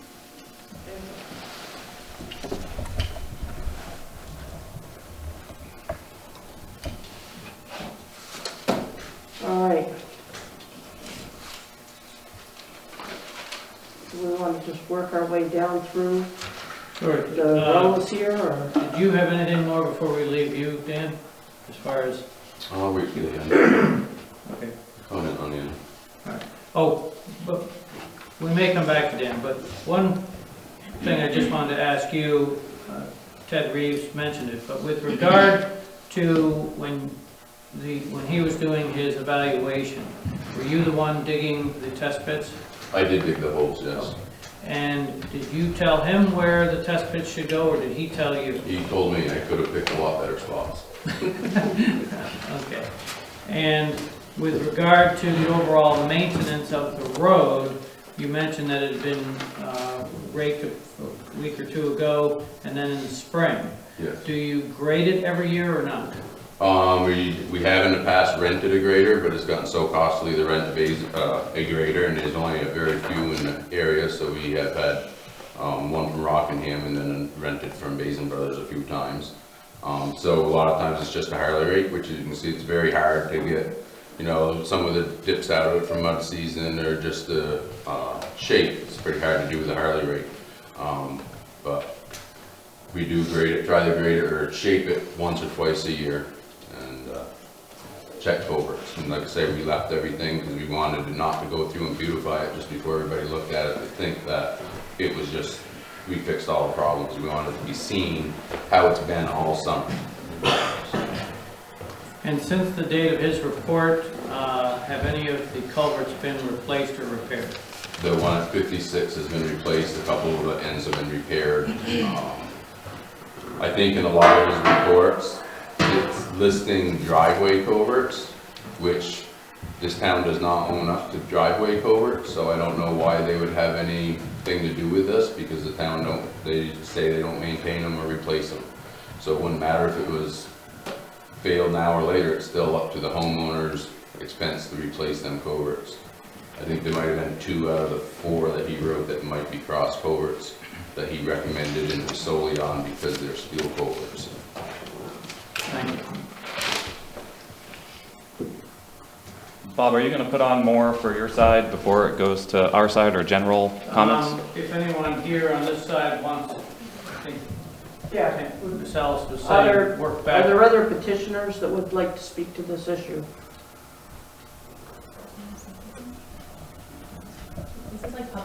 Sure, yeah. It's a public hearing, so you have the right Yeah. to speak. I have something. Your name, please? I'm Krista, Krista. My last name's Gay, Gay. And I live on Taylor Hill. So one of the key question here is whether taking over Taylor Hill is in the public good, necessity, and convenience of the town. As April mentioned earlier, there's over 40 full-time residents on the hill. It can get up to 50. And so just based upon the most recent town population, about 13% of the entire town lives on Taylor Hill. As someone who lives there, I see how hard it is for residents to take care of it because they're getting older. When I was younger, it was really easy to maintain the road. My grandpa had a grader, he retired, he helped take care of it. Unfortunately, he passed away in 2011, and his equipment we don't no longer have it. Additionally, the population is aging. I'm almost 30, and I'm one of the youngest residents on the road, other than the little kids. And so physically, what we have to do in the winter to sand it is we put sand in the back of the truck, and we physically throw it out, which as you get older, it's just harder to do. And so we were really proactive about reaching out to the town about, hey, we need help before this becomes a real safety issue in 20 to 30 years, because as I said, 13% of the town lives on the hill.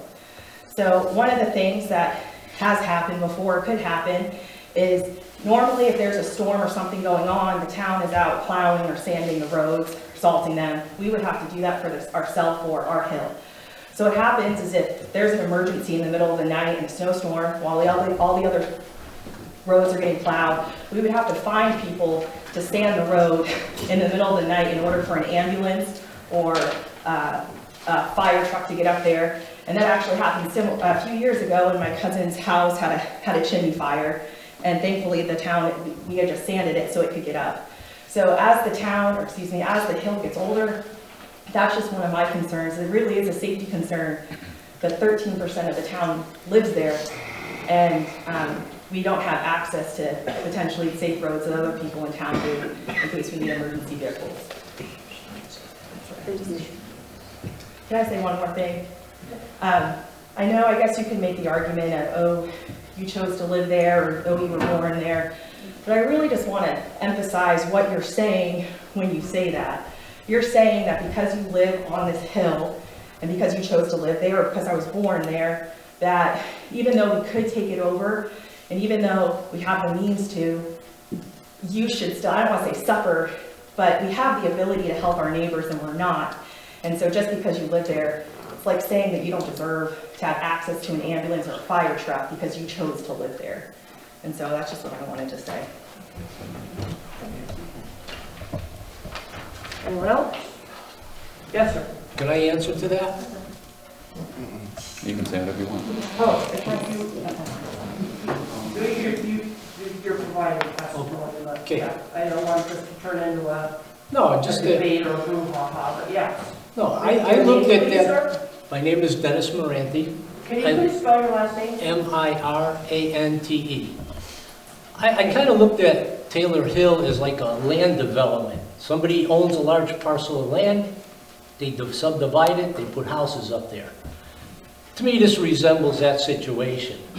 But the difference is, a lot of people that have property up there receive that property at no cost. You don't. I say as far as I know. There's a number of people up there that receive property at no cost. When they accepted property, that possession of that property, they knew at that time it was a private road and they would be responsible for maintaining that road. And Tina White came over to our house on February 2020 with a petition for a hearing on this situation, on this matter. At the time, she informed me that it was costing every household on that road $240 a year for maintenance of that road, which in Pickering's letter says that's a serious bargain, that the town would never be able to maintain that road for that amount.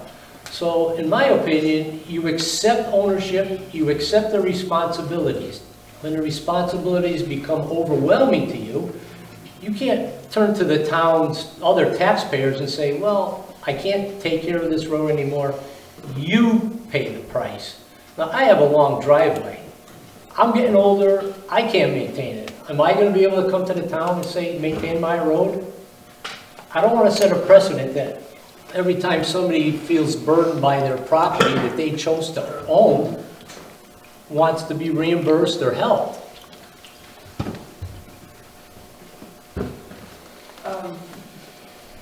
So, and I guess maybe the town can speak to whether or not, I know in some towns they have statutes in place or regulations in place that address how housing development is handled, and I don't know if that's the case in the town of Athens.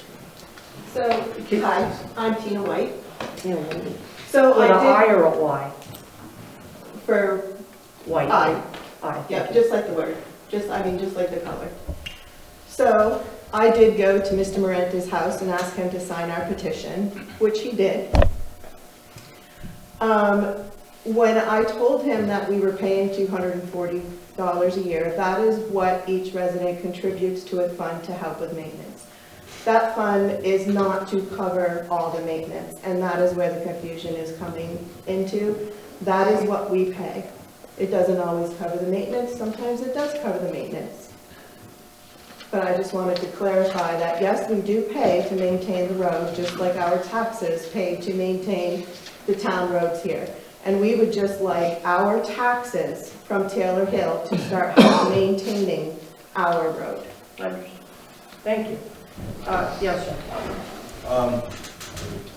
Hi, I'm stuck. I got you, you're good. Thank you. Hi, my name is Wichiartu, that's W-I-C-H-I-E. That's my first name, last name A-R-T-U. Can you spell it again, your last name? A-R? T-U. A-R-T-U. Yeah, I'm a resident of Athens. And I just sort of have two things, a few things to say. The first one being, somebody buys up a big parcel and subdivides it and put houses on there. That's literally the definition of how town gets created, or like how people live, right? Like that's half parcel, subdivided, put house on it, all of a sudden you got a village. The second thing being that I want to note, you know, whether you inherited a house or inherited land, or you bought it, or you got it from because you stole it from indigenous people. At this point, you are a taxpayer in this town, and 13% of our property taxes come from a road that is not maintained by our taxes. And as a fellow taxpayer, and as a person who believes that as a town, our whole mission is to take care of each other, that's why towns exist, my feeling is, my own personal feeling, is that a town should take care of its town, and therefore that the 13% of those taxes that are coming from there should be able to be reinvested there in order to be able to make sure that future generations, especially on that road, but for any other road in a similar situation, is able to be taken care of, and we can help make sure that our town builds that kind of resilience. Thank you. One clarification, did I spell your first name correctly, W-I-C-H-I-E? Perfect. Thank you. Thank you.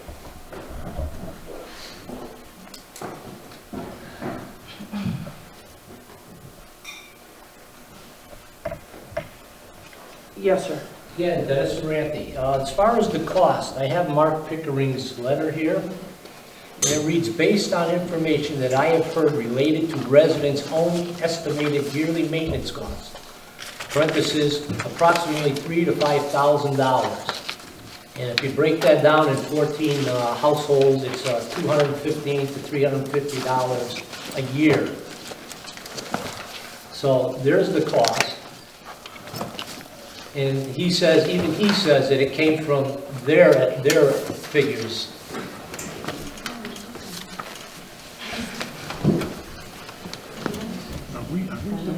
All right, so I'm sorry, can you run that number by me again? Mark Pickering claimed what? That it was going to cost? According to somebody on the side over there. Can I clarify three, that? well, I got the floor, right? I have the floor. approximately $3,000 to $5,000 a year total cost to maintain that road by the residents on that road. And then he goes on to say that's a bargain. He says there's no way the town would ever be able to match that price. Ms. White? So to my knowledge, Mark Pickering has never come to Taylor Hill and discussed the prices that we pay to maintain our Taylor Hill. So I'm not sure where Mr. Morante's figures are coming from, other than the time that I was in his dining room telling him that we pay into a fund.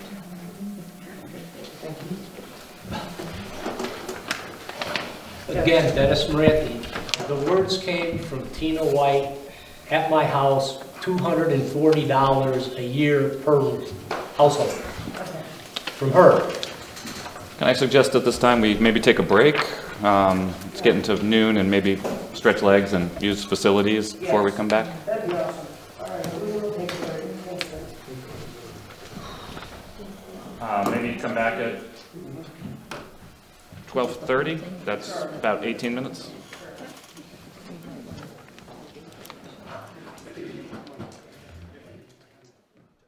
is dragged on, and none of us want to be here till supper time. Why not? So we'll try to kind of move things along.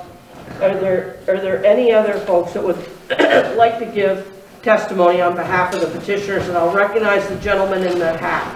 I am Thomas Taylor. And Thomas Taylor. You're the fella that started all this probably. Just guessing by the name.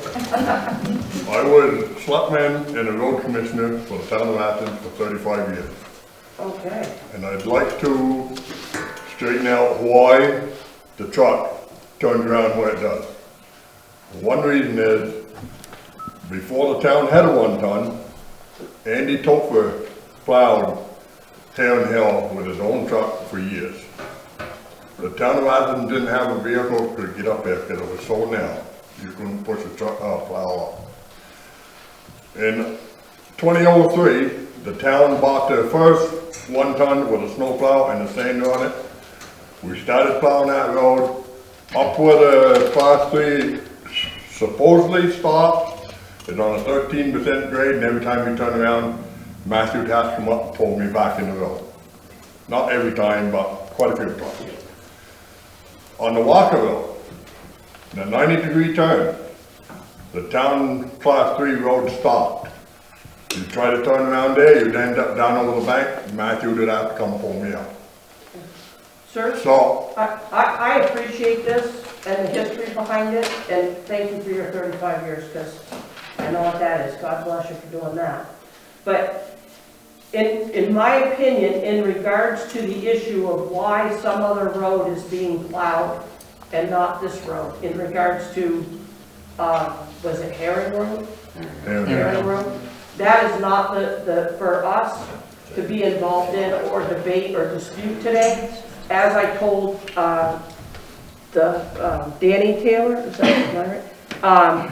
That is an issue you are free as citizens to bring up to your town select board or whatever. This is not a select board meeting, and I'm not here to debate any issue relevant to your other town disputes. We are here solely to discuss the issue of Taylor Hill Road. So if you have a concern about another road, then I feel it's appropriate for you to bring that up with your select board, and you have every right to get those questions answered. And so Mr. Taylor, I appreciate that you have that history, and perhaps you could share that like on the side or at a select board meeting. But because I do appreciate that you do have those answers. 35 years says a lot. So, but if someone has anything they would like to contribute in regards to the Taylor Hill issue, if any other petitioners would like to give testimony, I would like to take that at this time. Yes, ma'am. My name is Sherry Marr, and I would not necessarily identify myself as a petitioner on either side of this issue. Can you please spell your last name? Maher. I've been living in this town for nearly 30 years now, and I really appreciate the clear history that April began this hearing with, in terms of what the circumstances around this, how we got to today. But what I feel like I want to say is that after nearly 30 years in this town, I'm really, really glad that this decision has ended up in your hands, because it has become such a divisive issue in this town. And I don't know what the right answer is here. I don't know roads, that's not my expertise. But I know that the process has been one that has been very disturbing. And I'm glad that the decision is out of the hands of the people in this town, the leadership in this town. And I'm hoping that it will come to a close that then enables us to find a path to start to close the divisions that have happened over the 3 years since this issue has come up, because I don't think it's been handled well by the town. Thank you. Anyone else?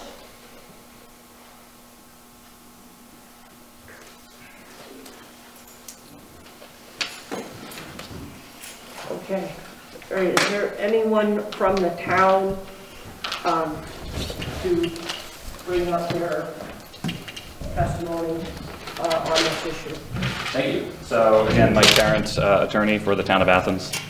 I'll just say briefly, as Attorney Fisher has noted and others have commented, the purpose here is to determine whether the public good, convenience, and necessity of the inhabitants of the town of Athens requires that Taylor Hill be laid out as a public highway. So that is the question before you today. So to address those points, I would have a few members of the select board and also our road commissioner give some testimony. Who wants to go first? David. No, I'll go last. You're going last? I think David's going last. All right, Matt Perry, road commissioner. Yes, I have Mark Pickering from District 2 came out and looked at the road, and he brought up very valid points. In conversations that I've had with him in the past, this is where I get most of my information from, is from Mark. And I'm trying to figure out how to say this, is the steepness of the roads that we have in town, any other road, is null and void. We're not looking at those roads to become a town road. Those were made town roads many, many years ago, probably before there were vehicles. Our segments that we have that don't meet standards, we are working hard through great grants and aid and to get them up and improved. We've done very well in that aspect.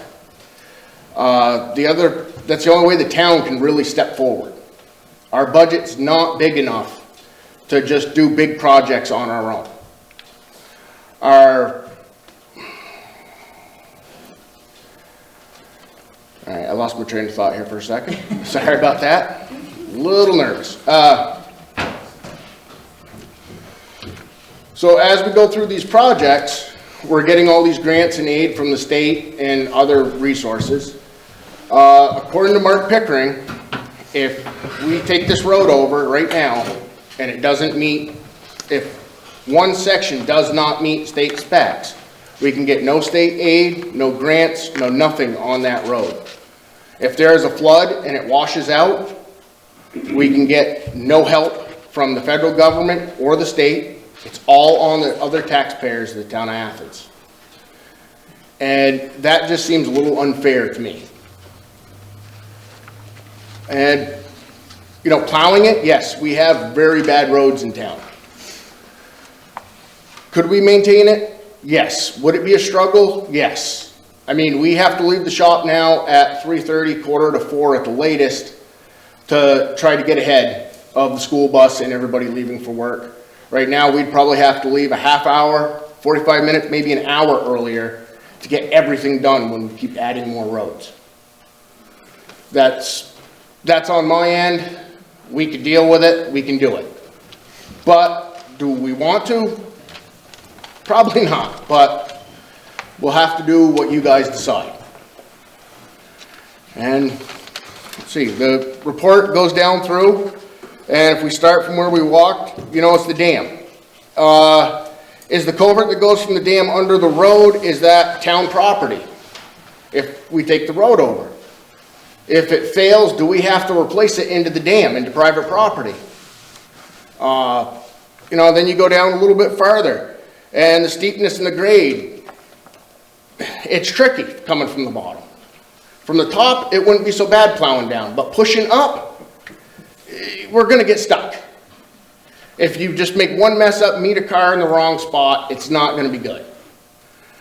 The bank, where there used to be a culvert, it's not there no more. Erosion has started down into the brook. If that erosion continues, if it does, I don't know. But if it does, it will be out into the roadway. How does the town fix that? I mean, that's a sheer cliff. There's no access to the bottom because you'd be right in a brook bed. You'd have to dig down from the top. So you're talking a long road closure and everything. It would not be pretty. The 15-inch culverts.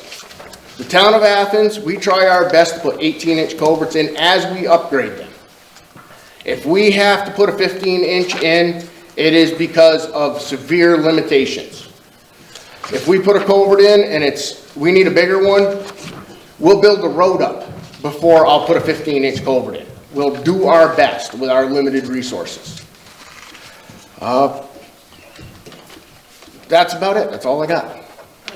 So let me ask you,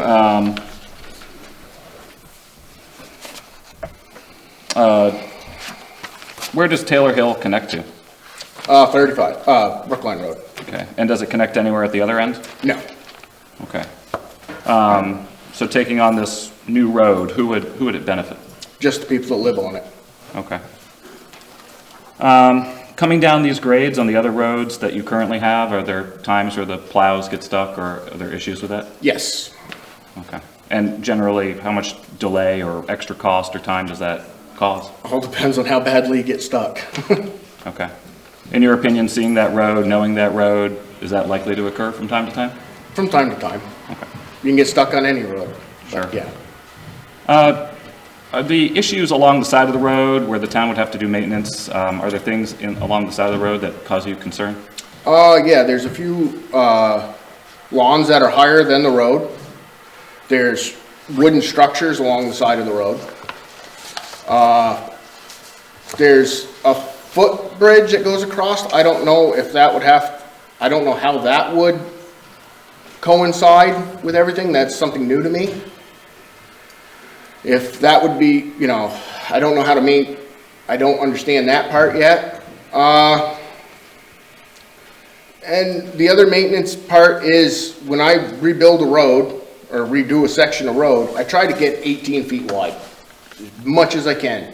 So I know that two vehicles can safely pass, or a small car and at least the town truck with a plow on it. And that's it. Are there portions of that road where that would be difficult or impossible? It looks like it. It could be. Okay. Drawing a blank on the gentleman's name, Mr. Jennings, who testified about the septic? Mr. Davis. Davis, sorry. Yep. Is the presence of a septic in the town's right-of-way a concern? It should be. Okay. All right. Would it be more convenient or not for the other residents, other than the people living on the highway or the road, to have this as a highway? No. So it would be not convenient for anybody else. Okay. Is it necessary for the other residents of Athens to have this as a town highway? No. Are there any municipal properties that abut it? No. Any cemeteries? Nope. Any public viewpoints? Nope.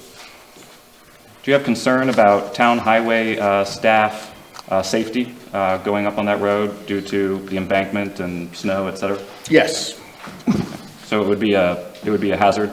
Yep. In your opinions, are some of these other roads that have been discussed roads that you would not like to have? Nope.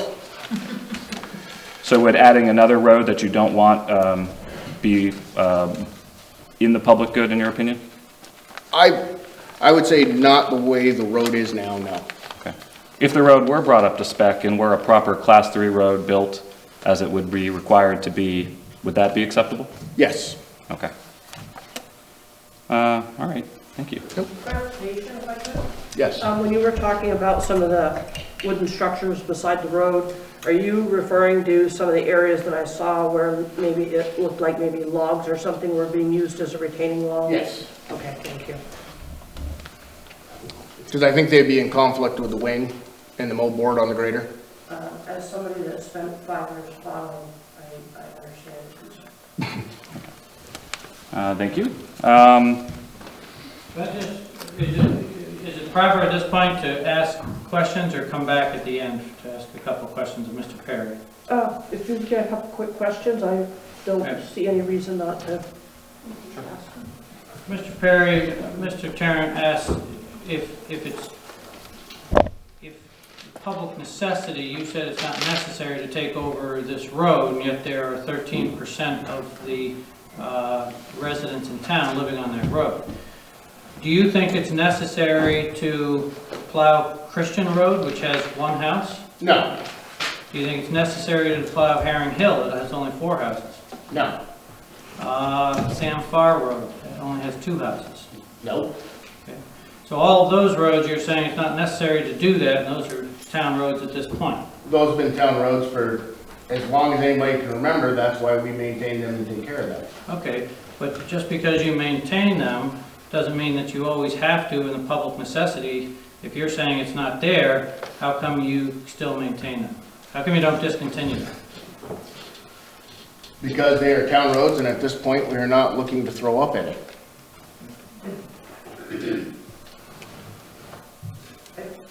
Do you know, Mr. Perry, when the codes and standards that you currently have on file with the agency, when those were filed, what year they were adopted? 2019, 2020? And so since the adoption of your current codes and standards, have you adopted or taken over or reclassified any other roads as town roads or reclassified them since the adoption of those codes and standards? No. Okay. And does the town have any regulations in regards to development or No, we do not at this. developmental property? No. No, sir. So there's no regulations in regards to. We follow, dictate. as far as I've known, we follow the state's guidelines on all that, whatever they are. But the town doesn't have a specific standard that says if you're doing property development in our town, you have to abide by X, Y, and Z. No. The only thing we follow now is the permit process for driveway access. Okay. That's through the codes and standards. Understood. Thank you. What year was Walker Road taken on? 2006. It was class 4. Now it's class 3. Just one follow-up question. Are you the select board? No. Do you make decisions on whether to take up or discontinue roads? Nope. Do you simply implement road maintenance on roads that exist? Yes. Thank you. Okay. Hi, I'm Sandy Capincelli. That's Sandy with an I, and Capincelli is Capponcelli. All right. I'm used to having to spell it. I have been a lister, well, I was a lister for 23 years in this town. I am currently a member of the select board. I've also been the assistant town clerk at one point. As for the property values up on Taylor Hill, unfortunately, if this does become a town road, their property values will increase. This is due to the fact that in 2009, our last reappraisal, their property values were considered less than the rest of the town due to the fact that they are on a private road. So I can confirm this through the fact that our district advisor for this town, Cy Bailey, who works for the state of Vermont, was involved in the reappraisal of this town, and I did ask him this question, whether or not the value of their property up there was considered the same as, say, my property that is on a town road. It is not. It's a private road. This is how the state of Vermont handles it. Another thing I would like to say is 42 years ago, I had some friends up there. We also had my husband's cousin lived on that road. At the time, there were, I think, 3 to 4 houses on that road. And in 1980, May of 1980, they did come to the town and request financial aid for that road because of the fact that the gravel had washed out. It was very muddy. I can tell you from having a friend there that it wasn't the pleasantest road to drive on. And at that point, the select board at that time did say, if you bring the road up to state specs, yes, then we will help you out. We will take it over. And I have that from that select board meeting here. So this has been our, I don't know what you want to call it. It is what this town has done for at least 42 years. If you bring the road up to specs, then we would take into serious consideration taking that road over for you. That's it. Thank you. Thank you.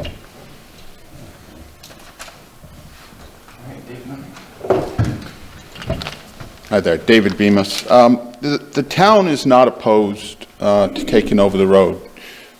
It is going to the condition of the road to meet the specs and the standards that it needs to be at.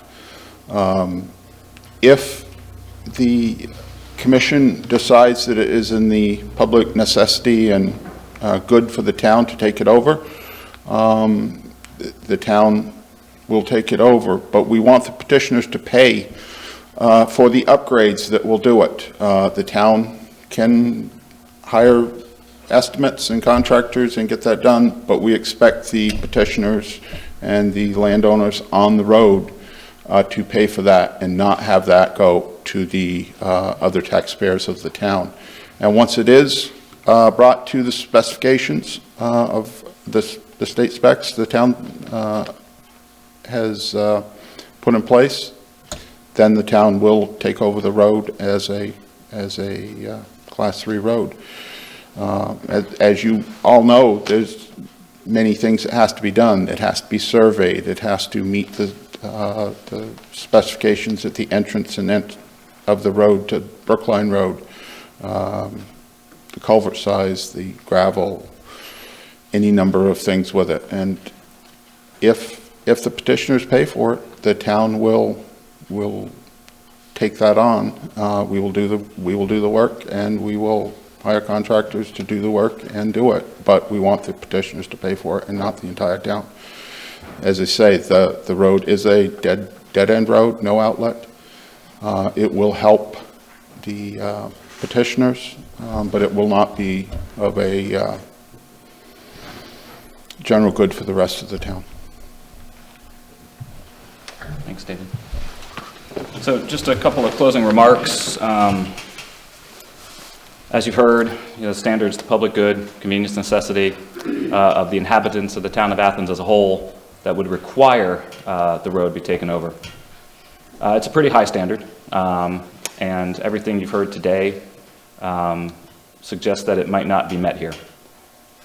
There is a provision under Title 19, I believe it's 755 or 756, maybe Bob can check it in the book, that does provide if the commissioners are to order the road taken up, that in the commissioner's discretion, it may require that the petitioners, if they are especially benefited, to pay for all the costs of bringing the road and building the road. It appears particularly relevant here that other than the petitioners, this road serves no other purpose. There's no public access to anywhere else. There's no pass-through. There's no cemeteries. There's no viewpoints. It serves literally only the residents of the road. So if this road is to be ordered taken up, then it is the town's position that whatever it costs to build the road to the spec of Class 3, that it be a condition that they pay for that prior to the town taking it up as a Class 3. And as you've heard from David, the town is willing to do that. So if the commissioners do conclude that that is the course to go, that is how we would like you to act. Thank you. Thank you. Anything else?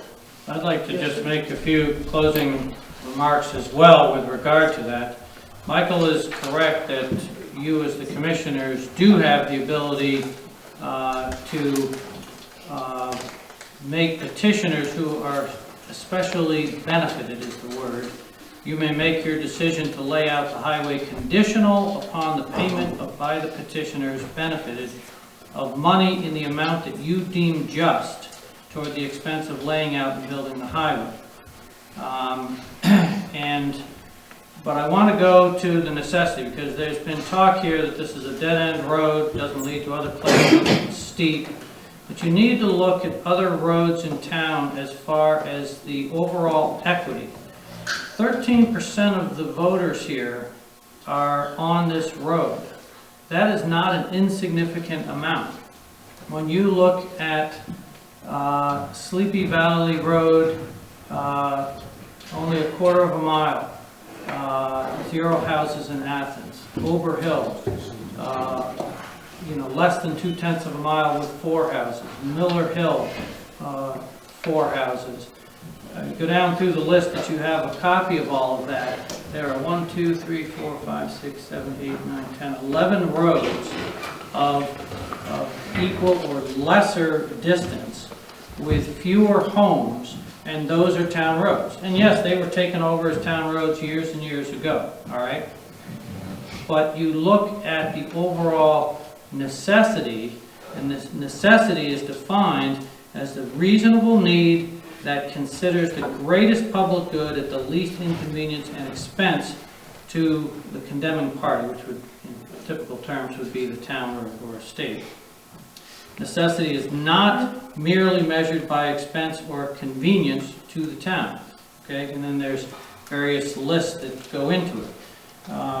Sandy brought up that the Grand List would be benefited by taking this over as a town road. That's one of the factors in determining necessity, is the effect on the Grand List. If as living on a town road, if this were taken over, that increases the Grand List. That's of benefit to the town. You look at this road and taking it over, it's not having any detrimental effect on scenic values, on agricultural lands, on utility installations, environmental impacts, those sorts of things. So yes, it's the public good, necessity, and convenience of the inhabitants of the town. 13% is a very significant amount of the inhabitants of the town. There's been talk with regard to the grade. You'll see in the inventory there, and that map shows the grades of other roads. Yes, there are steep roads that are town roads, and yes, Taylor Hill has sections that are steep. That can be accommodated. The statute does not require that in laying out and taking over a road that it be a perfect road. It does not state that. You have the ability to state what needs to be done, what doesn't. The problem that the petitioners have had from day one here is the select board kept moving the bar, and so there was never the goal line of what you could get across. The survey is the next step in the process, so that can't be held against the petitioners. The engineer's report, the only engineer report that is before you today is Ted Reeves' report as an engineer. I don't believe Mark Pickering is an engineer. So I would say he is respected in his field, given his length of time at the Agency of Transportation. But he's not an engineer, but they said do an independent engineer. They wanted it to be approved by the select board. That wasn't possible given that snowstorm that was coming in. I distinctly remember that, and that's why it was done when it was done. He directed the test pits. He did his analysis. He made his recommendations as to the culverts that need to be replaced. Yes, there are culverts that can be replaced when the town takes it over in their regular maintenance. But in his report, he's saying there were 4 culverts that should be replaced right away.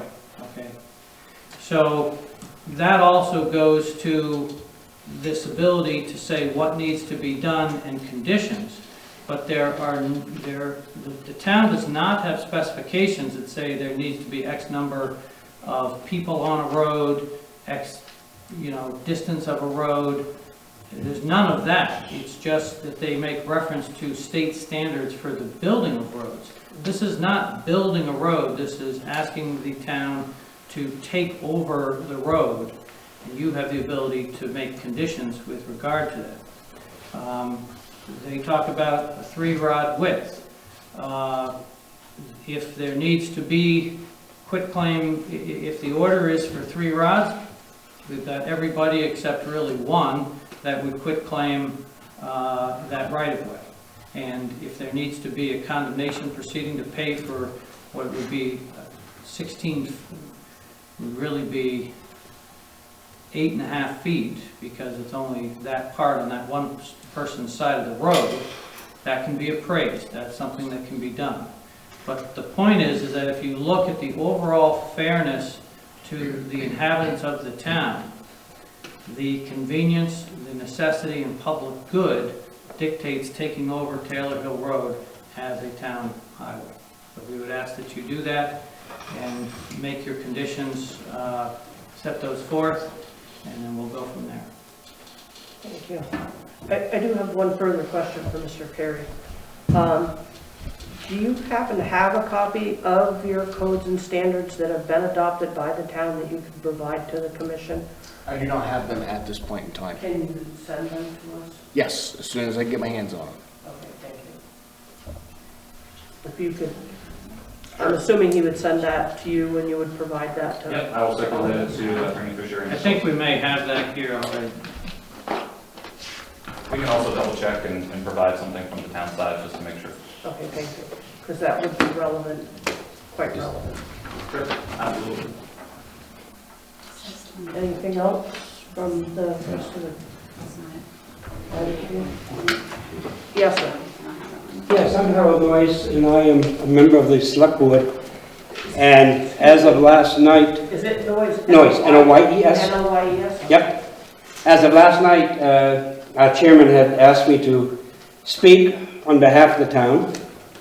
And he said that we, as a Select Board, will be willing to take over Taylor Hill, providing the people meet the state standards for the road.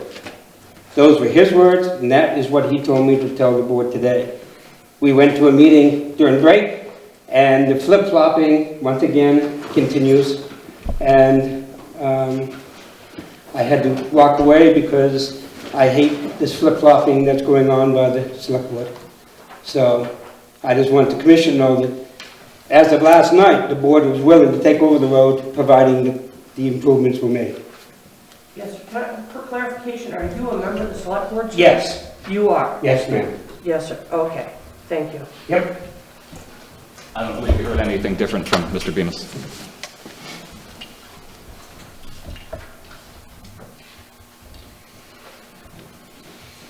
All right. Does anybody have anything else relevant to add? Yes, sir. Though I have a clarifying question. Is there an estimated cost of how much it would be to have it meet state standards, or? Not at this point. Okay. We haven't read We the would need to read the report. You haven't read it already? We would need a copy of the codes and standards that have We don't have a survey yet. If the road's going to be ordered to take over, we don't know where it would be specifically, so it's not clear what it costs. There's a lot of factors that go into figuring it out. Fair enough. I would just make a suggestion in the future when that does get calculated. The price of the 40 to 50 people that live on there and how much it would have to be divided by each of them versus how much it would have to be divided by taxpayers, just so we have sort of a glimpse of like how much the town would have to take on if they did the job versus if the people on the hill would incur the cost that they would incur if they were to take it up themselves. And I think just sort of like a second point that I wanted to make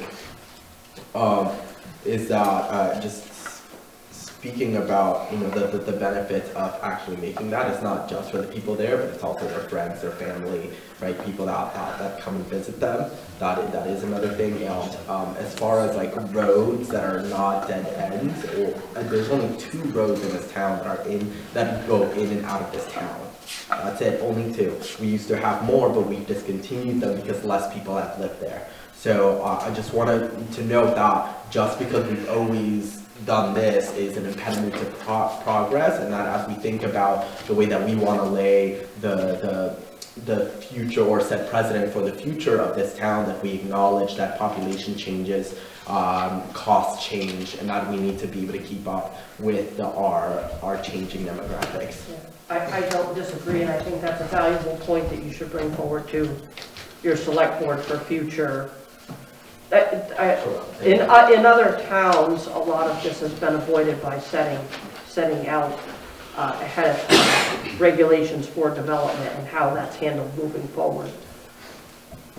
So, Mr. Archie, just to be clear, with the costs, if the commissioners were to order the cost to be paid, it would be the town doing the work and paying for the work, but they would be paid for by the petitioners to the town to do the work. It wouldn't be the petitioners doing the work and paying for it, and then the town just getting it.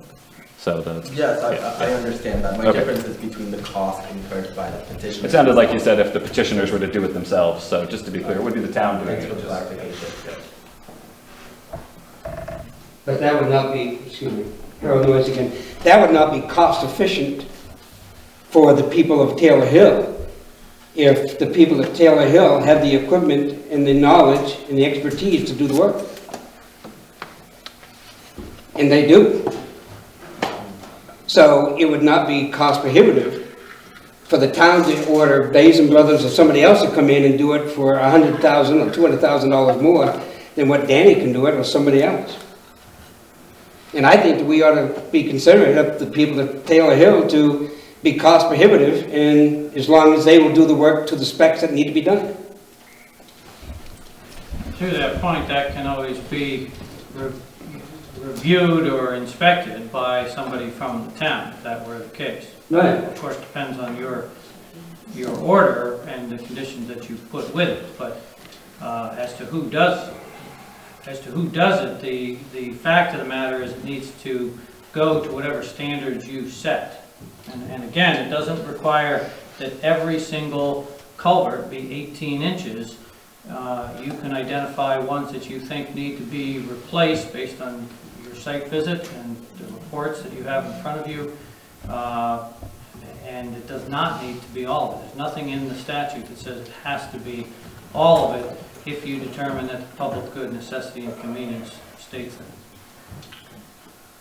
I guess my question to Mr. Bemis would be, and again, I don't know if you're in a position to be able to speak for everybody on the board about it, but would that be something that the town would entertain, as opposed to the town doing the work themselves if the residents that we accomplish this work and willing to accomplish the work and we feel we can do it cheaper? We have not discussed that, particularly that point at the meetings, but we would probably want a contractor to do it. Our town crew, we have limited equipment, a limited time, so it would not be our town crew that did it, but we would probably hire a contractor to do it, to bring it up to that standard. That has been discussed, that we would hire a contractor, but no names, no persons, or who it would be or who it would not be. My question is, now start the question that if the residents on Taylor Hill said that we feel that we could accomplish this work and are willing to accomplish this work at a cheaper cost than, I'm just gonna say Basin Brothers for an example. And we are willing to do the work to the standard that is required. And with the understanding that maybe the town or somebody designated by the town inspected the work, would that be acceptable to the town? I can't speak to the whole select board, but that would seem appropriate. But I can't speak for the entire select board on that. Thank you for that. Yes, sir.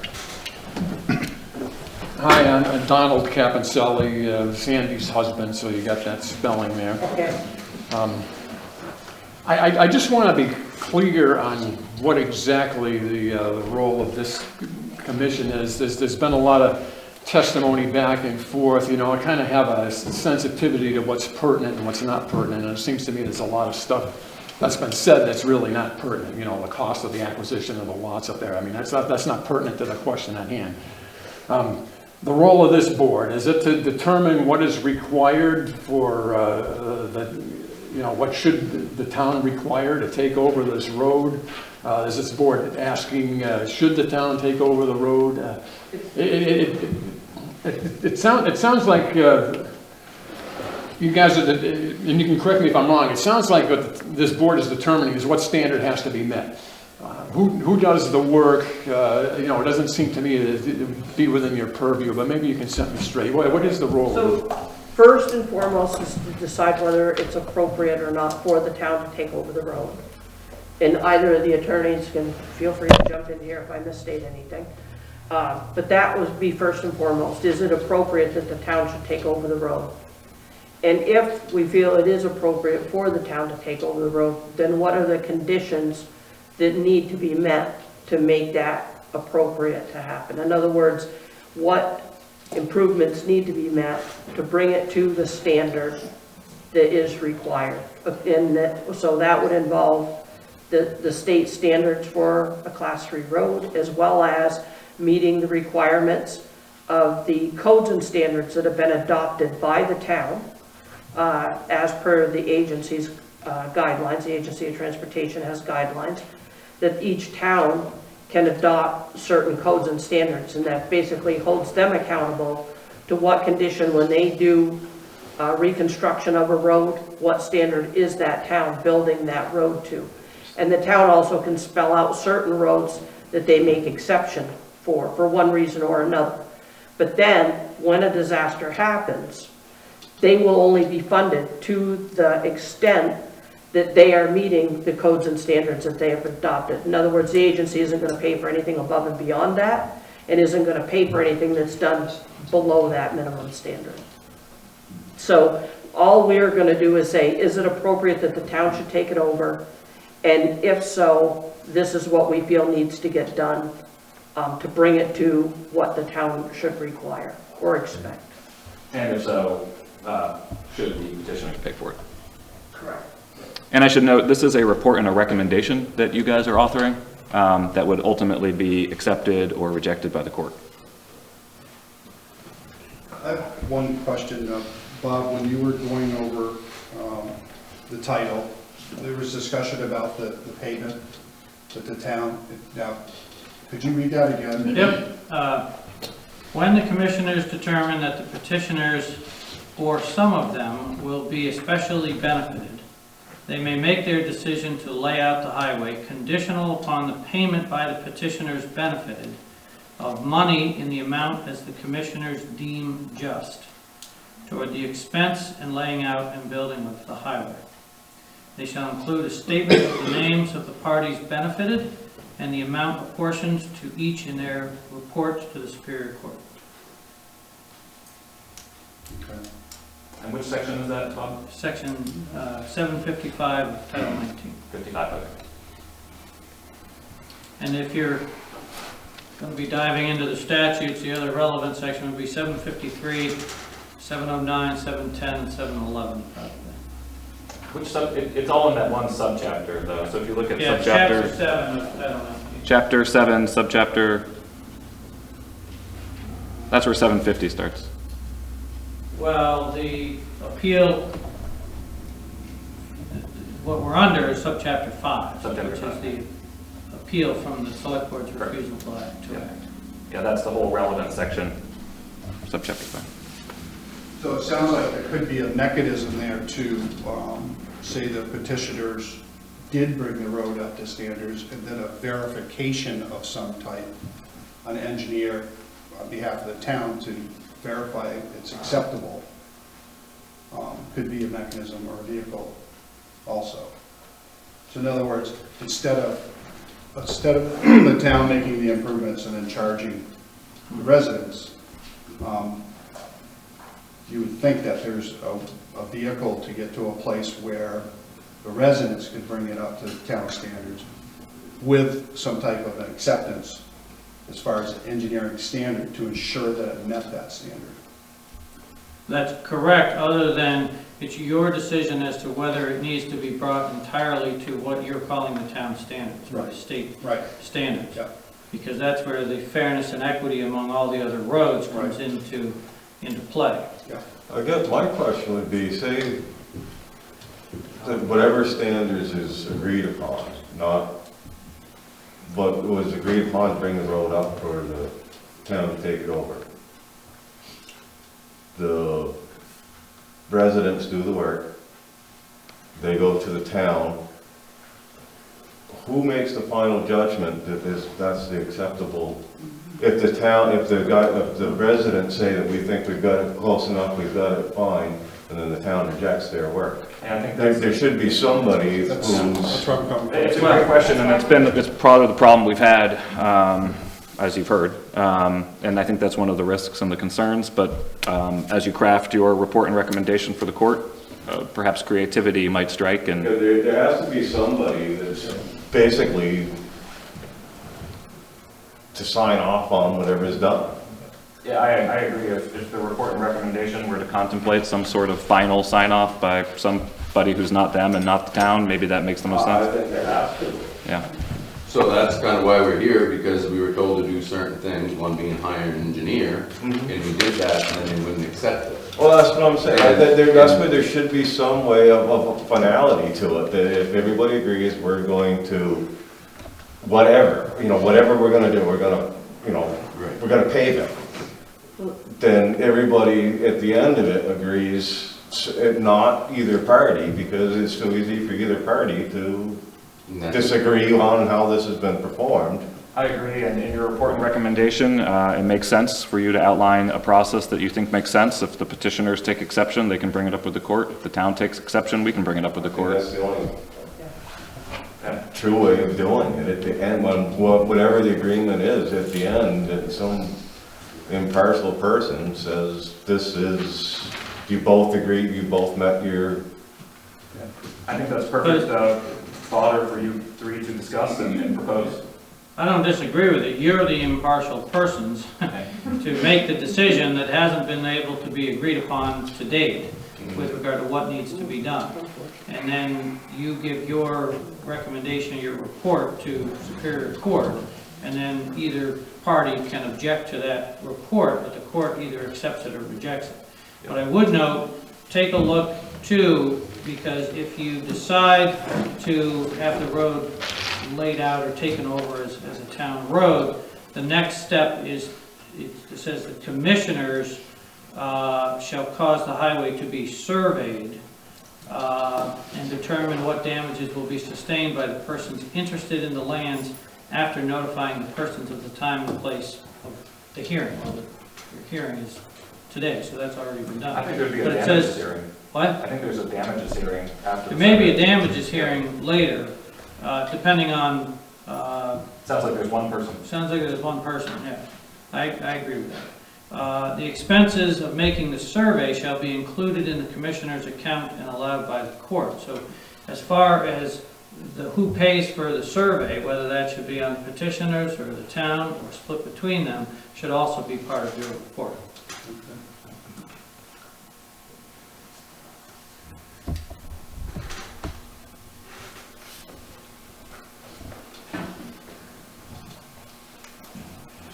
And then, when we spoke earlier, we think Michael had mentioned that we weren't sure of a deadline, but 756 does require the report shall be returned and filed in the county clerk's office within 30 days after the completion of the, what they call the inquiry, but I'm assuming it's a little bit odd that they talk about hearings and then they say the word inquiry there, but I'm thinking that inquiry is what we're here today for. 30 days is fair, yeah, if that's what it says. Yeah. I couldn't recall.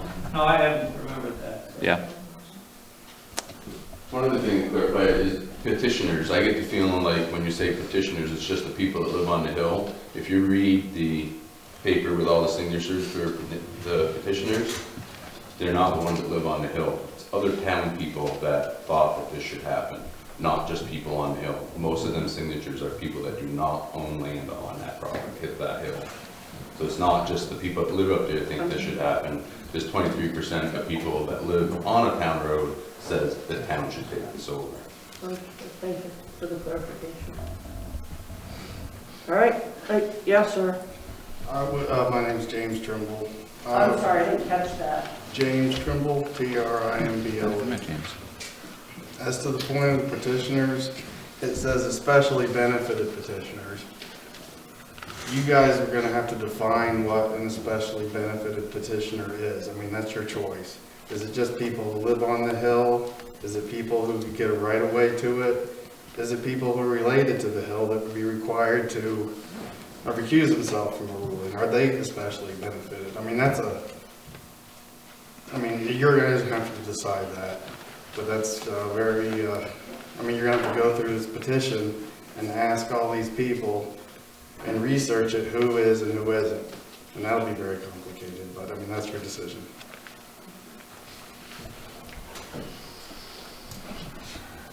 Anything else? Yes, ma'am. Linda Lindblad, and I'm a taxpayer in the town of Athens. I'm sorry, can you spell that last name? Lindblad. Thank you.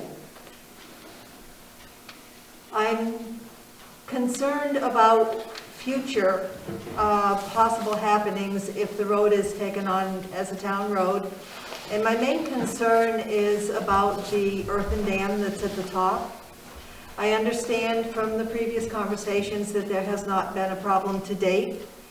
But my question is, if the road is taken on by the town, will that dam be part of the right-of-way that the town has?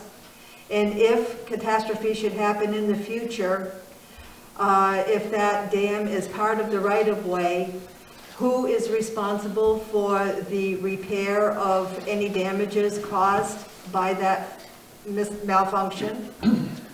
And just where I'm not knowledgeable for the legal part of it, but any petitions or documents that are signed by the landowners, does that make them responsible for anything that might happen from that dam should it break?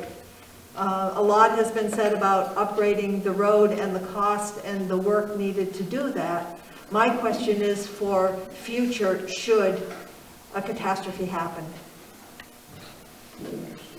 I'm sorry, what was your first name again? Linda. Linda, thank you.